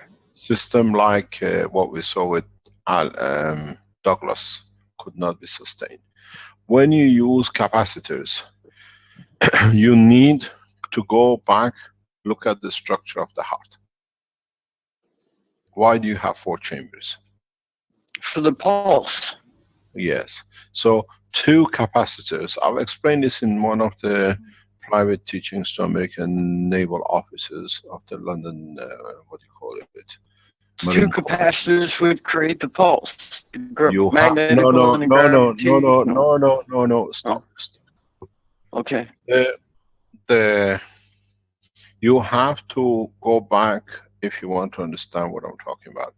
Go back into teaching we done with Dr. Kostova some years ago in respect to the heart, and understand if you're asking or looking for a pulse, how the pulse and the reason for the pulse of the heart, the body called created. You need 4 capacitors. Yes, I have 5, but understand the principle. You can have 100, doesn't matter. Right. You have to understand the concept and principle how the heart works. One feeding into the other like an infinity loop. Each chamber is connected to another of the opposite in a cross, but 2 chambers across feed the others through the wall of the heart when they are in a magnetic gravitational field balance. The problem with understanding or looking at the physical structure of the heart is that we looked at which one pumps where, but you got to understand now that we added to the knowledge, the heart itself is in a plasma condition. The liquid, which is the blood, is in a gas plasma condition. So it's not only the physical operation, it's the magnetic gravitational interaction between the ones as well. So it's not just because you put the capacitors together and they're gonna work. Look at the size of the chamber, each one, the position. And you have not only to understand to position it, is not just to having it. What capacitance you put, where, and how you position it in respect to the other 2 or 3. You have to learn, in addition to, is that what about a lot of you, nobody does this. We've seen something somewhere and then it disappears. You have to then confine these capacitors in a plasmatic condition, not in an earth condition. You want to replicate it, do it properly. So what it means, put these capacitors in a box, connect it the way you see it as it is, and then for it to go and work in a plasma condition, put this box inside a GANS box, liquid GANS plasma. You create a vacuum condition, as you create a plasmatic condition for it. And then you will see that your capacitors will start behaving as a GANS, as a plasmatic condition, not as a matter capacitor. This is what you got to, this is what is important to understand. You do half of the job, or you understand one part of it, but you have to understand the totality of it. You have to create all the conditions the correct way.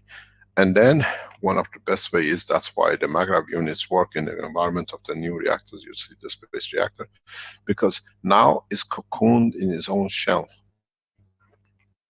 You have the capacitors. I've seen many people playing with capacitors, but none have understood the work of it. But with Ren and with Vernie, he plays a lot with different GANS combination inside each other, but never connection has been made. What about if I put them in a given condition in the GANS matter? Then can I encapsulate the rings? Once you keep the whole thing together, the thing will work. Not half of one place and half of the other, and say because he works there and he works there, he has got to work here. The link missing is the environment with plasmatic condition.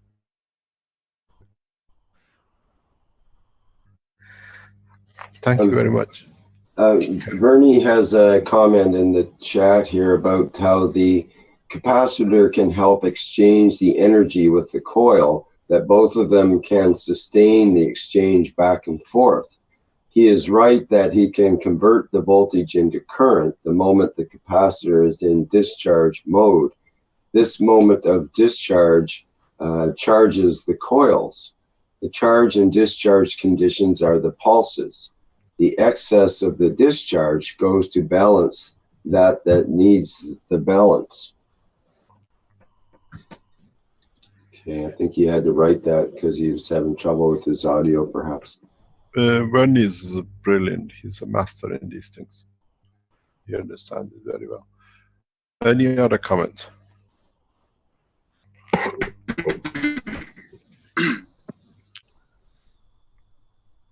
Hello? If there's not... Is there anything else you want to say about that, Zane, or are you okay on that explanation? No, that was perfect, man. And thank you, Dr. Cashman. I'm gonna do exactly as it I see it, and this thing's gonna work. I'm gonna have a donut ship. Now controlling it is gonna be a little different. No, it's very easy. Go back into the teaching. Yes, sir. I've been working on it. I have GANS balls with my DNA in it, hanging from my ceiling. Good morning. So you don't need much. Yes, sir. Thank you very much. Thank you. There was a question. Somebody started talking in the background. It was me, Mr. Fish. Good morning, it's Lisa. Hello. Lisa. Hello, Mr. Kish. Go ahead, yes. Yeah. Mr. Kish. Who is that? Lisa from Australia. That's right. Good morning, Your Excellency. Morning, Mr. Kish. I wonder if you could please just help me a bit and clarify. I'm busy trying to do the GANS of the nitrogen. And what? The GANS of nitrogen for the plant. Yeah. Yes. Yeah. So I'm trying a few different types, and I'd like to sort of get a bit of an understanding on if I add the caustic, because I've got urea and I've got nitrate, and they both are obviously in a sort of a crystalline form, which I've created a liquid, and then I've added the caustic. But I'm not sure whether I'm creating the GANs of the nitrogen, or whether I'm just making GANs of the fillers that come with the fertilizer.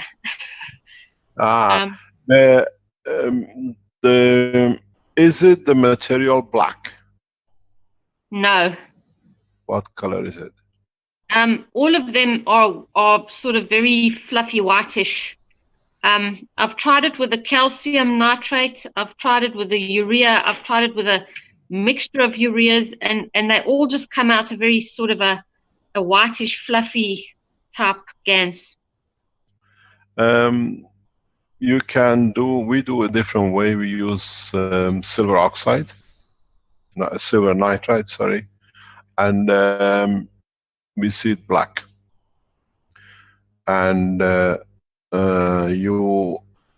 one of the easiest ways to do a nitride, if you want to do it as a GANs, is go back to what you did with orange. Create a CO2. Create a CO2 and place the nitride on top of the CO2. That CO2 carries the energy of the nitrogen, and that usually works. But you can do it with vegetation. If you can find vegetation with a high nitride, you'll do the same. I've also tried it with the water from our aquaponics system, because it's got a very high nitrite and nitrate level. Yeah. But yeah, I've got GANs there, but as I said, I don't know if it's actually part of it is nitrogen. If you have a problem with these things, very simply, go back to the teaching, go back to the original teaching. If you ever have a problem to produce something you cannot produce, yeah? Yeah. If you have it or not. Go back on the teaching of how you make CO2.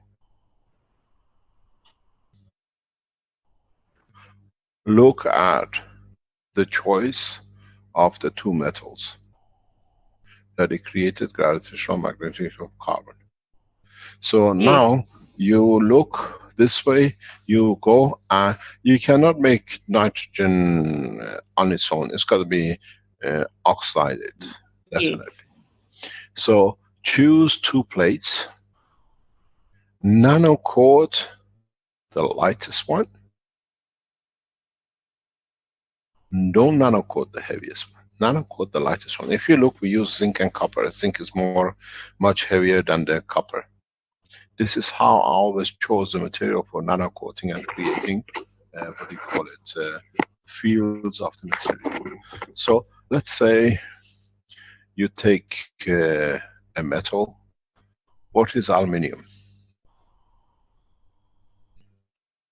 I can go and get my little list if you'd like. Yeah.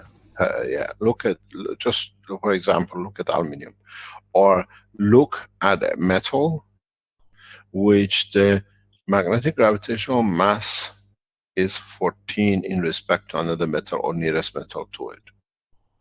Nano coat the lightest one, put it in the salt water, you have nitrogen oxide,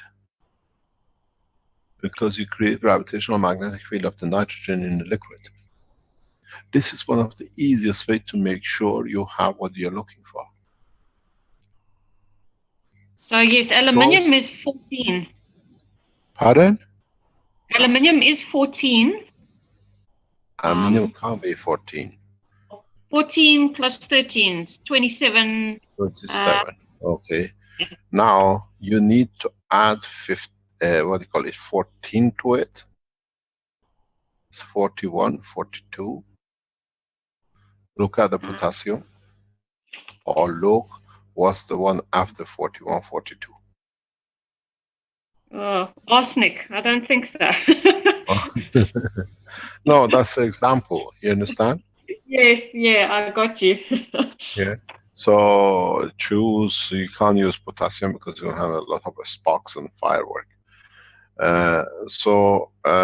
this is the way you create the gravitational mass between the two, and hopefully some of the material has that spectrum of the fields inside it. And now between the two you have created the magnet of nitrogen. You have created the environment of NOS, NaOH. Now what you get at the bottom is a pure nitrogen oxide which you can use. And how close does the number have to be? I suppose with that it's got to be How close? To the 14. You have 20% play time. Either way. That's why you have isotopes. Okay. Somewhere in between you go to 26, 24, and somewhere on the next metal you go to 44, 45, 39, 38. So between the two there's always a spectrum of the molecular structure in one and the other, which creates that between the two, what you're looking for at nitrogen. Okay, and so I'm just looking for 14. The oxygen will just pop on its own. Won't pop out because you're doing it in the salt environment, NaOH, and then you're doing nanocoated. Now you go into salt with water. It's the energy of the salt which come in. But there is a trick with nitrogen. Nitrogen, if you have a spectrum of different materials in it, and the bandwidth is about near enough, as you found the gap between some to create nitrogen and different spectrum strength of it, nitrogen is 14, oxygen is 16, carbon is 12. So when you play with this kind of bandwidth, you create not only nitrogen, you're creating some oxygen too, because some of the atomic structure between one lower and higher is of the level of oxygen 16. So partially the nano or gans state of the nitride oxide is created inside the system itself, by itself, due to the composite mixture of the different strength material in what you used. As I said in the other teaching, you understand? Yes. So it's very, you don't need to go up, go to, for example, iron. Add 14 to it. See where is the metal. Sit with zinc. Add 14 to it, or take 14 away from zinc. You look at this. Allow 20% mass difference plus minus. At that ratio is about 30%. And do I need to take into account? Do I need to take into account the fact that it's nano-coated? Does that? No, nano-coating, it means you create the environment of. Okay, all right. Yeah, it makes it easier. That's why that's a tool. Nano-coating is a tool. Oh, that's great. Thank you. That gives me a lot to work on now.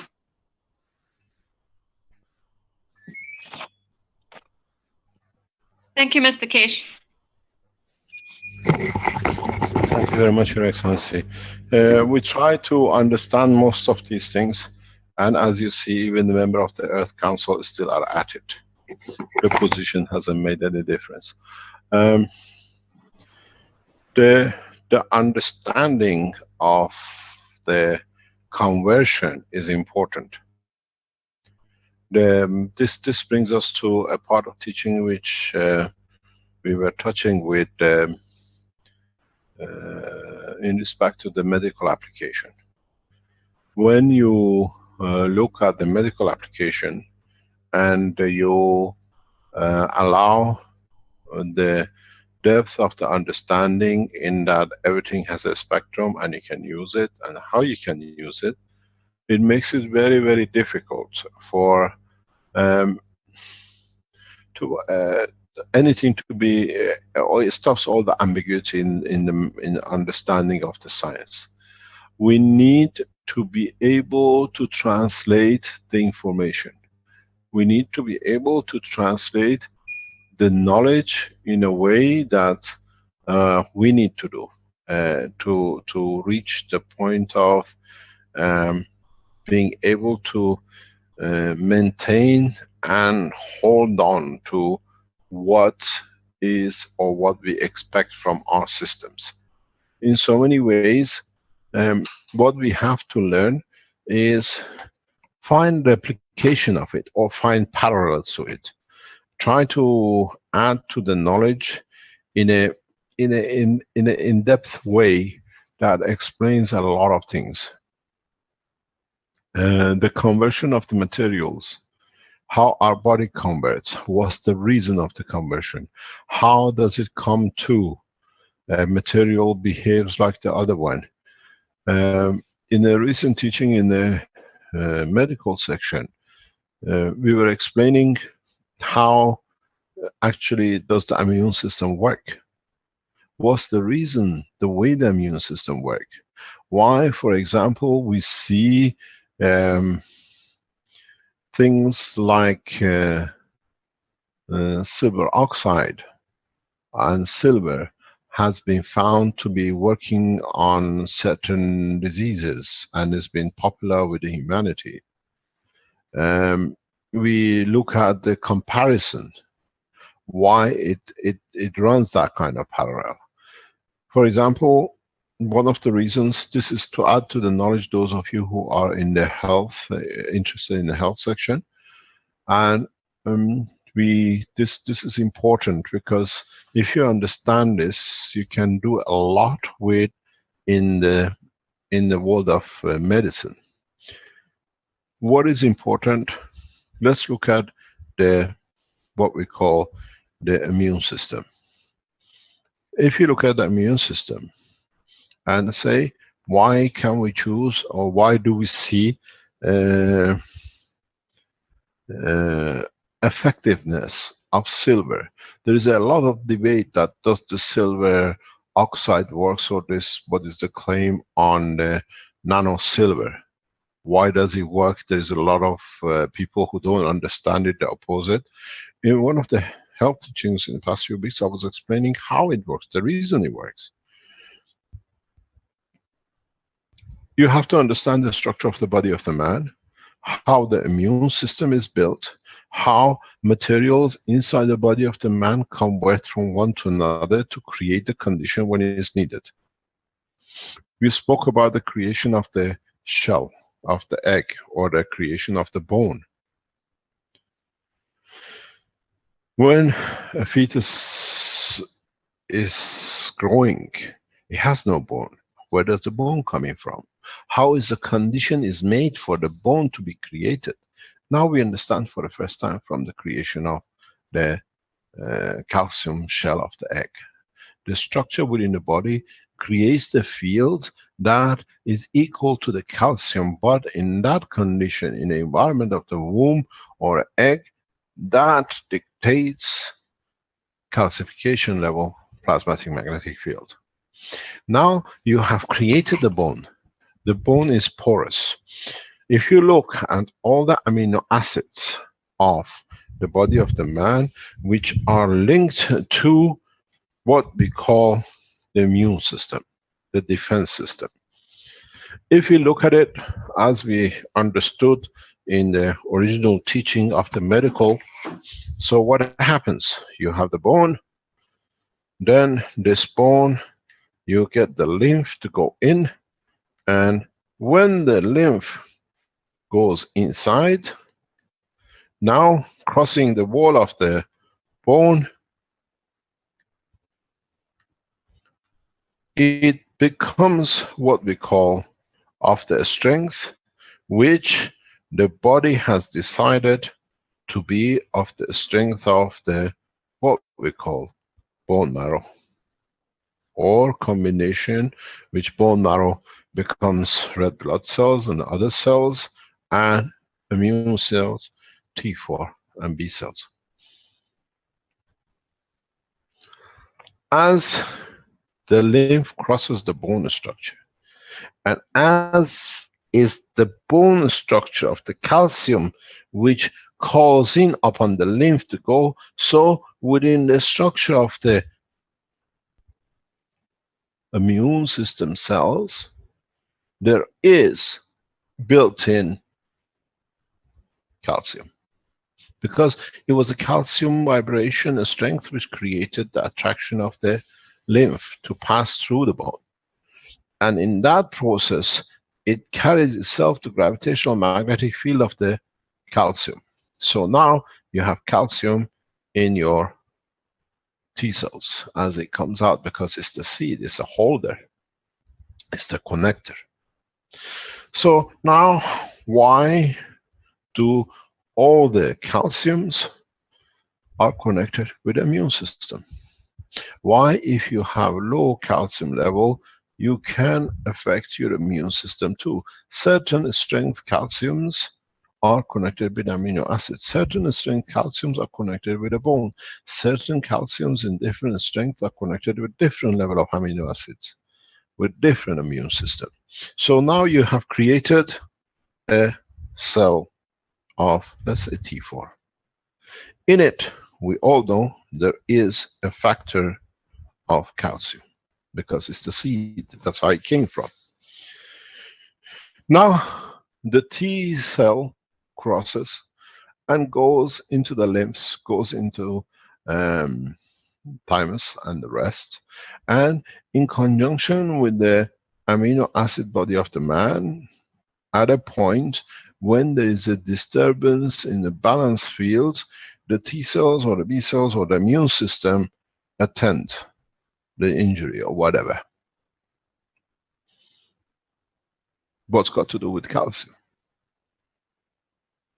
How does calcium help with being attached to amino acid with a disease, with an infection? There's a secret in the structure of the body of the man. If you look at the spectrum of the calcium, I think Stanley, we've done this, you know exactly where to look for. Can you pull up calcium and then for us to look at the spectrum of the calcium, please? Then what happened? This calcium, look at the periodic table. Where does it sit next to potassium? Calcium in the environment of infection, because it's a higher order, is weaker than the infection which has created so much energy inside that you have an infection. That condition takes the calcium level energy which is at the potassium level. Now, because it's given some of its energy trying to balance out in the environment, now it creates potassium. Potassium now, part of it in that level becomes potassium 40, which is radioactive, delivery of high energy beta. So now you bombard the infection with a high dosage of energy. That's how bacteria or infections in the body of the man are destroyed. Because the calcium, in approaching and coming to the point of infection as an immune system, is the calcium which by conversion in the strength to potassium creates a radioactive minus beta or beta plus, depending on what is fighting or what is delivered. It has to deliver a stronger or receive weaker. Then you deliver a heavy dosage of high energy, which is potassium 40, which is a highly radioactive. And we explained this, I told you how I used it to create nanomaterial when you want a high dosage in a barbecue liquid. It's no difference. So now for the first time, the world of science understands why there's a calcium in the immune system. Because it's in arrival and its position is weaker, it tries to get some energy, it loses initially to outer layer of the cell, and then it becomes weaker, it becomes lower, it moves to potassium as in a calcium, and then it releases the high dosage of beta, radiation we call it, which is a strong one dosage, and then that's how the infection has overcome. You destroy the cell. That's why you take antibiotics. This is the principle behind the structure of the antibiotics. This is the principle behind the structure of the immune system body of man. Now, look at this figure. Stanley, can you bring up the page, or Dr. Klaus, if you are there, you could bring it up. The isotopes of calcium and isotopes of... Isotopes of calcium, please, if you can bring it. Yeah. Can we have a look at this? I stop sharing. This is a breakthrough in knowledge and science in the world of medicine. Those of you who understand it, you understand with this, we have changed the world of science in explaining for the first time how it works. It's adding to the knowledge. Can you share it with us, please? Give me a few minutes. Okay. Would half an hour I can also share it, Stanley, if you like. Yes, please go ahead, please. So now what you see, this is what has been taught in the medical sections. You have to understand this. Can you look where the calcium changes to potassium? You see it there. It sits. You see it becomes potassium, and it's all beta radiation in the process. Heavy dosage delivery. Minus is alkaline. Plus is acidic, magnetical. Depends on what the disease or the infection in comparison to its environment needs. You see how in one spectrum, even at calcium 37, you get argon. Argon in the vacuum condition of the body of the man is a centralization, which means delivery of the high dosage of radiation. Now, if we go back to silver, can we have the silver and put it next to each other the way we did in the medical teaching, please? I'm working on it. Yeah. Yeah. So if you put it next to each other, you'll see silver behaves exactly the same in a beta decay plus minus. I told you I'm a nuclear physicist. I understand the whole structure of the atomic conversion from the one to another. There has never been a fusion in the world of science. Fission, yes. Division creates this condition of release. But now when you see all this beta decay with the calcium in full spectrum, now you see why calciums on different strengths create different, and are part of different part of the immune system. Now, can you open the silver slightly bigger than we can see? If you look at silver, you see the same behavior. Huge amount of beta decay. Can you open it up, please? Can you expand? Bigger, the silver one, yeah. Both of them, because it's important for you for it to be understood.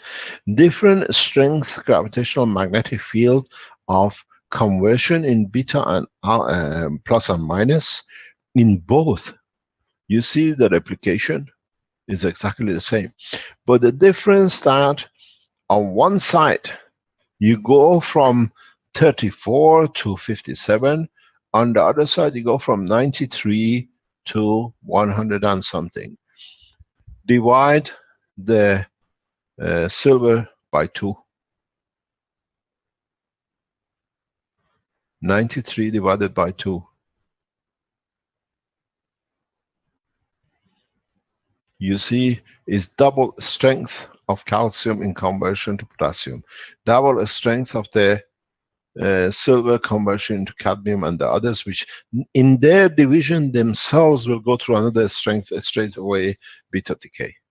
The shorter the lifespan, the shorter the milliseconds, the stronger the power is, because it means huge amount is released in one go, in a very rapid way. When the expansion, that the half-life is too long, it's very gradual. When you have a very, very microseconds and milliseconds, these are the heavy deliverers.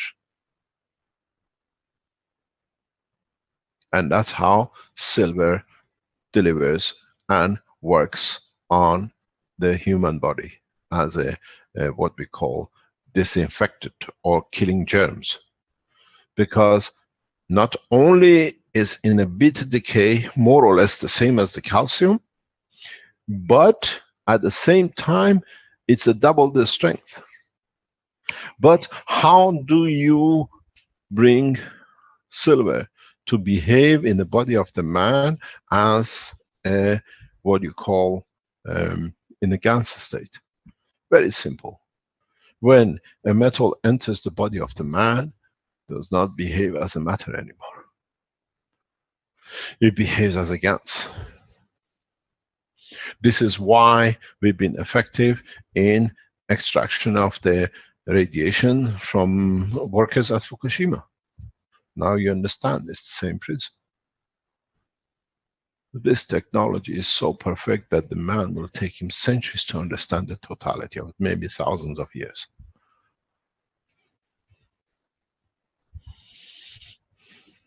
Now we can explain what ancient Egyptians and the others were using silver. Silver vapor. Why, if you get what we just heard from Her Excellency in regarding to nitrogen, we use nitrogen oxide or silver nitrogen or silver nitride. You see what it is, how you can use it. You have a nitrogen which itself connects to division of the cell of the amino acid. Then in contributing in connection with it, with the silver, you deliver directly. Voila. Parasites, microbes, anything you like, they're in the track.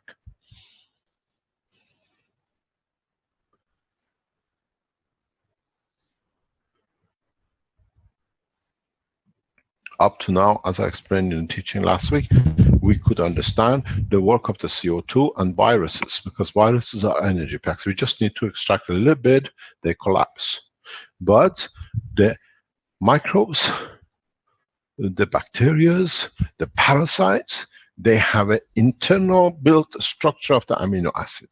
So now you have to tackle the amino acid, weaken it at the point of weakness, zap it with minus beta or plus beta, depends on the strength of the infection. Voila. 1 second there, 1 second not there. The depth of the knowledge, the operation of the whole chain has to be understood, not in part bits. Then you have a problem. So those of you who've been fighting to find a solution for malaria, you have the solution in front of you, but you have to understand how to apply it.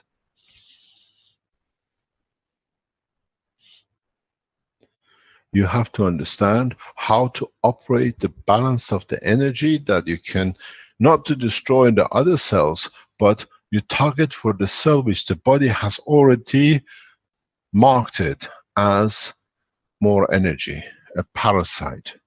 And now you have more energy, you put in a calcium, or you put in a silver oxide with connection of silver nitride, connection to the structure. It's a very simple. When you see you want to bring a building down, you don't go and try to bring the strongest leg up. You bring the weakest, where there is more weakness. It's the one which gives more. In the structure of the amino acid, the weakest link in the operation, because it always gives and takes through the centralization, release of the radiation, is nitrogen. If you work on the level of argon with silver or argon with the calcium, you'll find you have a better success. But argon is an inert gas. It releases a lot of energy because it holds back on the condition of the vacuum of the body of the man. This is exactly how the creation of the first cells on upper atmosphere are created. Read the book number 1, read the pattern. is centralization on the upper atmosphere with the release of the heavy energy, which causes the ionization of the hydrogen and creation, establishment of the amino acid, where a life which man is not aware of has been existing, because it does not need the structure of the physicality part, the matter part, the state of the body, as we have and attached to this. So the creatures which are created in the upper atmosphere have a structure, but they don't need to have physicality of the matter state of the metals of the planet. We are the bottom meters.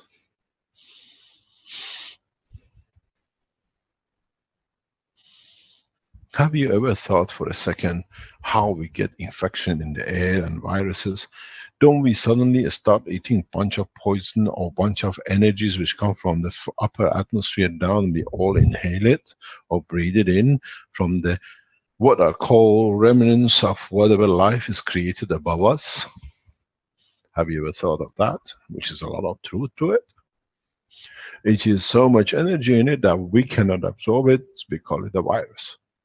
Do we get part of our what we call infections from upper atmosphere creatures? The answer is yes. The way we infect the fish which are lower at the bottom of the sea, when we dump our God knows what in the sea. So what you see on the screen unravels one of the biggest mysteries in the world of science. How does immune system works with amino acid, and how effective the silver is. And why it's effective? It's double the strength, so of course it works. It still gives a beta ray, it still gets a beta plus or a minus. But the beta from the calcium to potassium is half the strength of the silver. You've seen this with cesium and cobalt. You take vitamin B12, which is a pure gamma ray cobalt, and then we still have cesium, which creates still gamma ray, but of the higher strength, which can pass other things. And as I tell all the time in the teaching, you all cry, we have radioactive materials, blah blah, is going to kill us, and you go to the shop and buy B12. You're very proud, I'm taking B12, I'm getting, what do you call it, folic acid. As I say, the first thing you get pregnant, you go to the doctor as a mother, the doctor says, congratulations, you're pregnant, but do you mind if you take so much of the folic acid, it's good for your child. Madam, I'm giving you radioactive material. But in that strength is just about right to create a division. In this strength with the calcium in the amino acid and in the beta ray with the silver is enough to destructure the parasite, destructure the germ, destructure the microbe.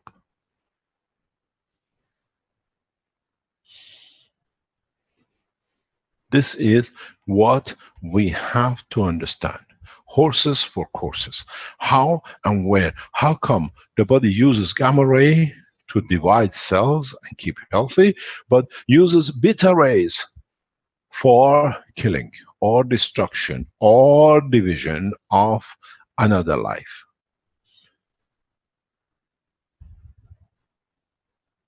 What about what we call alpha rays? Our body uses it intensively. For the cross multiplication in the physical structure of the body, you need alpha rays. But what is alpha ray? It's a helium, it's a balancing. It allows the two cells to merge without any damage. Division of the cell comes through it, because the two stay balanced, one doesn't destroy the other. That's the beauty of helium in a vacuum conditioned body of the man. So you see, they frighten you, the guy is a terrorist because he uses potassium and does that. That's how we became a terrorist organization, with the stupidity of the police in Belgium. with the ignorance of the knowledge of the top scientists who are doing nothing but killing scientists. The policeman at the head of the European agency sits as a director, where it's an ignorant knowledge of the creation. Gamma ray is used to create life. Beta ray is the enough energy to not keep hold of one, but not allow the one which is over, parasite, is not fitting into it, because it looks at the totality. You give them alpha radiation in a combination in the structure of the body of the man to create a balance. If you look at many gamma rays, many cobalt sources, in their division, they work two ways. They drop immediately to alpha, which means in division they secure the life, or in the other part of the body, like the creation of the sperm, immediately come to beta, which means destruction of what they already created when it's not needed. This we see in the operation of the sperm. When a man ejaculates, in the process of life, it's given to create life. But what stays in the channel between the testicles and what comes out, if it stays in there, creates infection. The radiation from the gamma ray of the division ready for the cell to penetrate the egg now behaves as a beta and kills the sperm inside the tunnel. That does not create infection. The body has chosen a specific way to interact with itself and guarantee using different strength radiation to guarantee life, to preserve life, to divide, or to get rid of. Now, with what's on the screen, we complete another mystery in the world of science. This is what we call, you have to understand the totality. Translate this knowledge into the space travel. Do you want to join another? Do you want to enter and stay in balance? Do you need to create the fields which are in dividing, in balance, or they can destroy another part or open another part which is not needed? The world of science is beautiful if you understand all of it. We see the operation. We see how in the body of the man, even the cells are reused to extract from what is needed from them, that you don't take it again. We see, we eat, we are given, we consume B12, and as I said, in part section of your intestine, up to a certain point, you give radiation field strength as a beta for guarantee of the division. And then immediately, few micron below, you collect what is not at the strength, but it can be used again. So we see the body has an operation of two, releasing gamma and collecting it when it's needed. Understand the process, how it's done. It's very much like the reactors Armand showed us. One is working in one speed internally, the other one is externally. One takes from the center of the other one, what gives to the outside the other one. In the process of the plasma technology, you have to look at the totality of the environment and to what extent you want to look into this environment. Do you want to keep it in the structure of an atom in respect to a molecule? Do you want to keep it in the structure of the man onto Earth? Do you want to look at the structure of the Earth in the plasma of the, what we call solar cell, or the interaction of a solar cell in a respect to a galaxy? So you see, it's very easy if you understand and find comparisons. You can go with the calcium with speed of light. You can go with silver with the speed, double the speed of the light, because you deliver faster, much bigger packages. The science of plasma technology completes what is missing and has been missing in the knowledge of the man. But we have to look at it in totality. We have to understand it in how it is, not how we've been told, and we made tools to confirm it is, to confirm our own lack of understanding, or what we didn't have to understand. We have two worlds living next to each other, matter world and a GANS world. The body of the man is a GANS world, lives with the matter environment of the planet.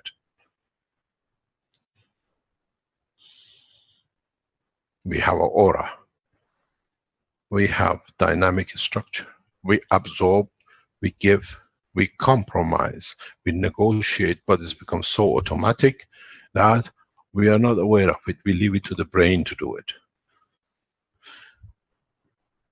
Otherwise you go, oh, there's a field here on the left-hand side. Oh, this is like a field of an orange. Can I take it? Do I need vitamin C? Maybe on the skin, but maybe a little bit in the liver. Oh, would you like to go just to the skin, please, not to the liver? We left this, is done. This the reality which your body sees the source. It creates an energy field weak compared to that. It absorbs from the source. Make yourself a very interesting experiment. This is what I told, we talk about a lot with Caroline. Go back and test something very, very interesting. You all sleep on mattresses, most expensive mattresses with the spring, and you try to create the comfort of life that you sleep sweet, but everything is synthetic. Get yourself a leather suit and go and lie on the leather. You'll find out when you go to sleep, the sleep is so sweet, so deep. Why? The skin of the animal you sleep on is in a GANS state. It's the same the patch you made for yourself. You absorb energy, it gives and takes. It brings comfort to the body of the man. Why don't we make mattresses out of the leather? Then you find out you sleep perfect every time you get in it, because you live with a live entity.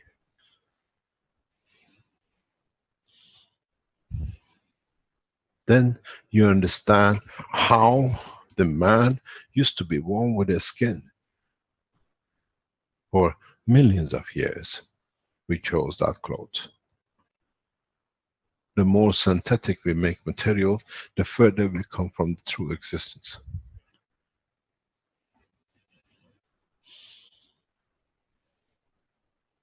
Now it's on the screen. Try to extend the knowledge. Go and look into the structure. These documents will be added into the Wikipedia for microbes and germs, and you can read it. As a nuclear physicist, I can go in and explain. For a common man, the knowledge becomes permanent. We are here as messengers of God to guide man in the right way, but it's for the man to understand the path. If you understood this, you're a physician in a space, you don't need to look at the amino acid. You don't need to look at aluminum or gold or silver. You know how to save a life of another entity. Very simply, by understanding this.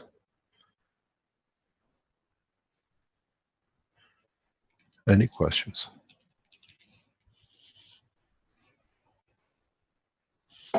Yes, Dr. Kesh, can I ask you another question?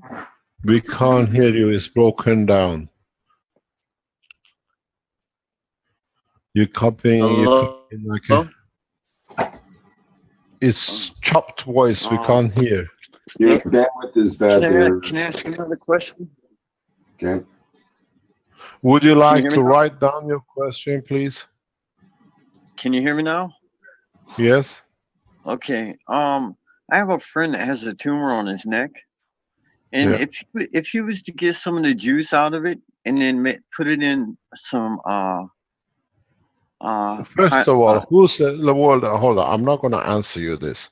Okay. But I'm going to tell All you right. something. Who tells you there is a juice inside it? Well, I'm assuming that if Okay, if, so if we there's don't a work lump on that there, assumption. Leave Okay. that to the Yeah. physicians, please. Okay. Okay, thank you very much. Any other question? Okay. We do have Gur in the live stream. He was wondering about the, back to his question here. Can we place the matter capacitors that we saw earlier in the liquid plasmatic water? Will there be any shortages, and would they behave as a plasma capacitor then? Yeah, as long as you insulate them, they don't get mixed in it. When we talk about that, it's not just dropping it in them. You're creating environment, they stay dry, but they operate. Yeah, he threw in the live stream and came to that conclusion with some help from Bob, who mentions like put them in a closed box, or then you have your plasmatic environment and no problem with the water. What time are we in now? We're at 3 hours and 20 minutes or so. Okay. Maybe we could have a look at Sue's. Before we leave this subject, those of you who are of the medical background, try to analyze and understand what we just explained. It's your job to explain to those who don't understand. Those of you who have problem with governments in the matter of the health, like the Minister of Health in Norway, direct them directly to me through Webmaster. We handle the governments because we have enough knowledge and we have enough technologies that we can put them to become the ambassadors of the technology. There is a misrepresentation which makes a very good press, and politicians usually ride on the back wagon of the press. Do not get entangled with government. We have technologies, we have sciences that the governments have to get it evaluated by themselves. Not is the lack of our work, is the lack of their knowledge. And then ask them to publish what they found out. They refuse to do because pharmaceuticals won't allow it to show you are so correct. In a way, they're fighting their position for getting more commission out of the pharmaceuticals. And I welcome the Minister of Health of Norway to come on the table with us, and let's look at the application of the Keshe. We don't claim we cure any cancer. We create a condition that the body processes itself. The misrepresentation is very easy for those who don't understand the technology. To misspeak is very easy, but it's become a very good position for us to come into public. But it's not the negative, because a lot of Norwegians are looking at the Keshe Foundation and seeing all the testimonials and saying, what a, excuse my French, what a BS. The minister has not understood the totality. She just jumps on, right? The same as the alternative medicine. Let them come in. We give you all the tools. It's for you to prove we are wrong. It's not for us to prove, because already people are using it. Let the government be handled by the knowledge of the people who understand, not riding on the back of the weakness of those who don't understand. Understand something very simple. The structure of the body of the man has to be understood by the scientists who can explain it to the ignorant. And most of the highly positioned politically are just the paper readers. Remember one thing? We used to know a guy very famous. He actually was elected but was never given the seat as the President of the United States by the order of the judge, Mr. Al Gore. You remember, we don't hear about him anymore. He became the ambassador for greenhouse effect and global warming, because now that he was elected as a president and another president cheated him and the court accepted he was cheated, it was too late because the other guy was already president. Mr. Al Gore gave a talk in a huge global conference, global warming conference. And what did he say? These people just read papers, have no intelligence of the science, because today they speak about the earth, tomorrow they have to speak about the dog, and the day after about the bridge.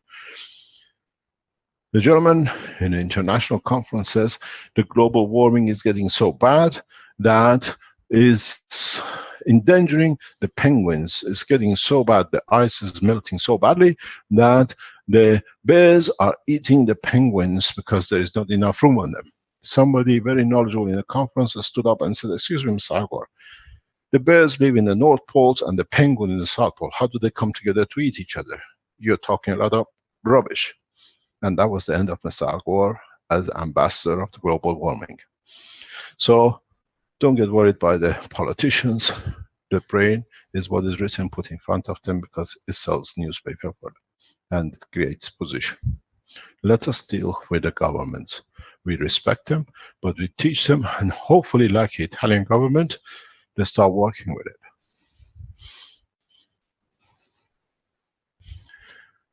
Go ahead, please. Thank you, Mr. Keshe. Okay, this is from Sue from Ohio, USA. And she says, Mr. Keshe, I do not have a working computer, so I can't watch the workshops live or ask questions. Recently, I made my version of a plasma pen or rod, an 81-turn coil with a thick braided pin and a few baby crystals in the bottom. I found that putting 3 of them in a triangle formation created a wonderful healing field to work with. While watching the workshops, a version of a receiver/generator came to me using the same rods. I first felt a need to build one of these and later felt I needed to build 2. It is an 81-turn gravitational coil inside a magnetical tube filled with GANs. Each coil is connected to the next tube. All tubes are connected to a center tube with a braided wire infinity loop. The first is a clockwise field with composite GANs plus zinc oxide, lead, and magnesium in the middle. After putting the first one together, I used dowsing rods to test the field created. My rods crossed throughout my entire house and continued outside until I was over 130 feet away. I then connected a second unit with the field going counterclockwise.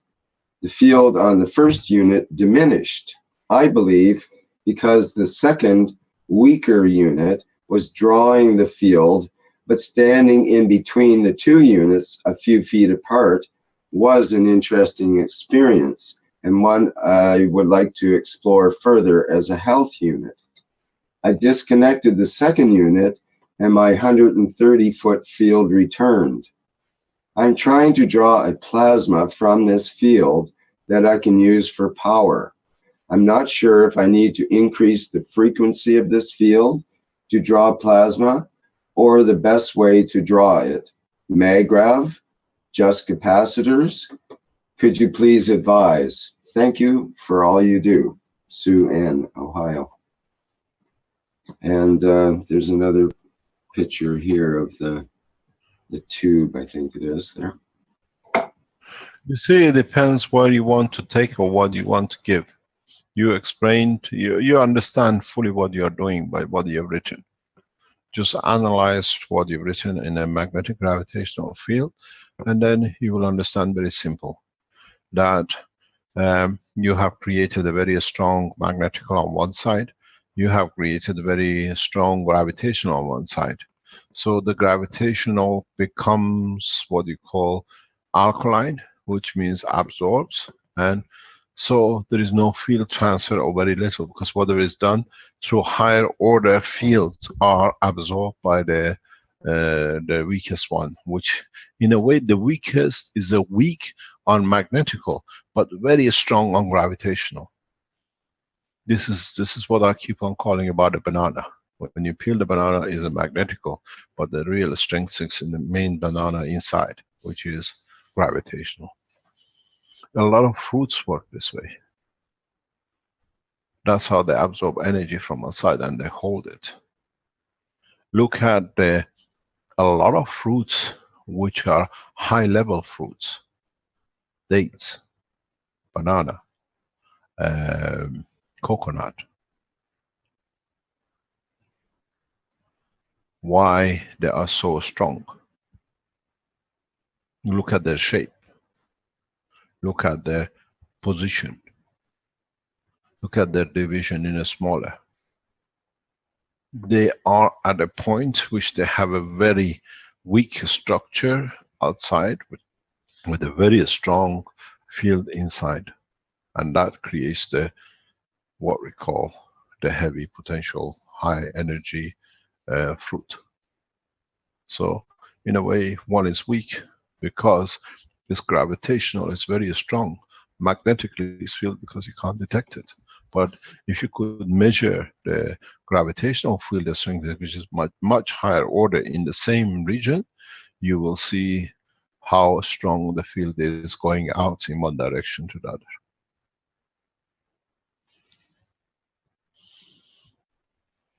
It's fantastic. This I saw this with Richard yesterday. He sat next to me.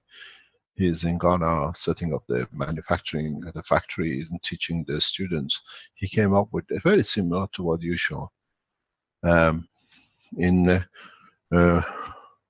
Putting two coils, one back to back into each other in a circle. So this can make a MAGRAV unit. I said this makes cylindrical unit, exactly what you have on there. It's very interesting. There's nothing wrong. It's a beautiful system you made, and it follows the principle of the flow of the four, what do you call, atomic molecular structure of the plasma. It's beautiful to see this when it's made so beautifully. And it works. Each one works individually, has its own gravitational, has its own magnetical. And then what is put in on the strength, it creates a rotation. And a slight height, it means they have to deviate. It's not in balance, so you create a circulation. This should spread quite long, depends on which side of which pen you stand. Thank you very much for sharing knowledge. And the picture in the background is a nice addition as well. It helps to train the units, maybe. It's amazing how the MAGRAV units are spreading around the world. Each one is totally unique. I haven't seen two MAGRAVs that are identical. It seems hard to make two of the same, and yet everybody understands it similarly in their own way. Yeah. I know we want to wrap things up pretty soon here. Yeah, because we said quick questions. Oyvind asks, he's still trying to understand, are we adding silver nitrate physically in the water of the CO2 production container combined with the iron nails so we can reach through the hemoglobin? Did you get that question? Is that a... Yeah. I'm trying to not to answer it because that can lead to some other things. Bring this up next week and then I'll answer you in depth because it can cause misunderstanding. Right. Okay. Okay. Thank you very much. Thank you very much for being with us today. I hope as we learn from you, people like John and Armin and the others that bring knowledge to share with us. Understand that we are still on the same path of using the technology for peace. And in the coming days and weeks, you will understand more how much we advance in this knowledge and this path. We use the technology as was, and maybe in a lot of ways misunderstood. Energy in exchange for peace. Is the energy of the man, which will exchange because of it to peace activities, and we'll achieve it. We are very much on course. We'll deliver and understand what we explained last week. Keshe Foundation Ghana, agriculture, will start enrolling people for next year for masters and PhDs, and other universities will follow the same. Thank you. Yes, one last tough question for you before you leave. Everything is tough. Does Mr. Keshe get his knowledge from God, like the prophets got theirs. I am the light.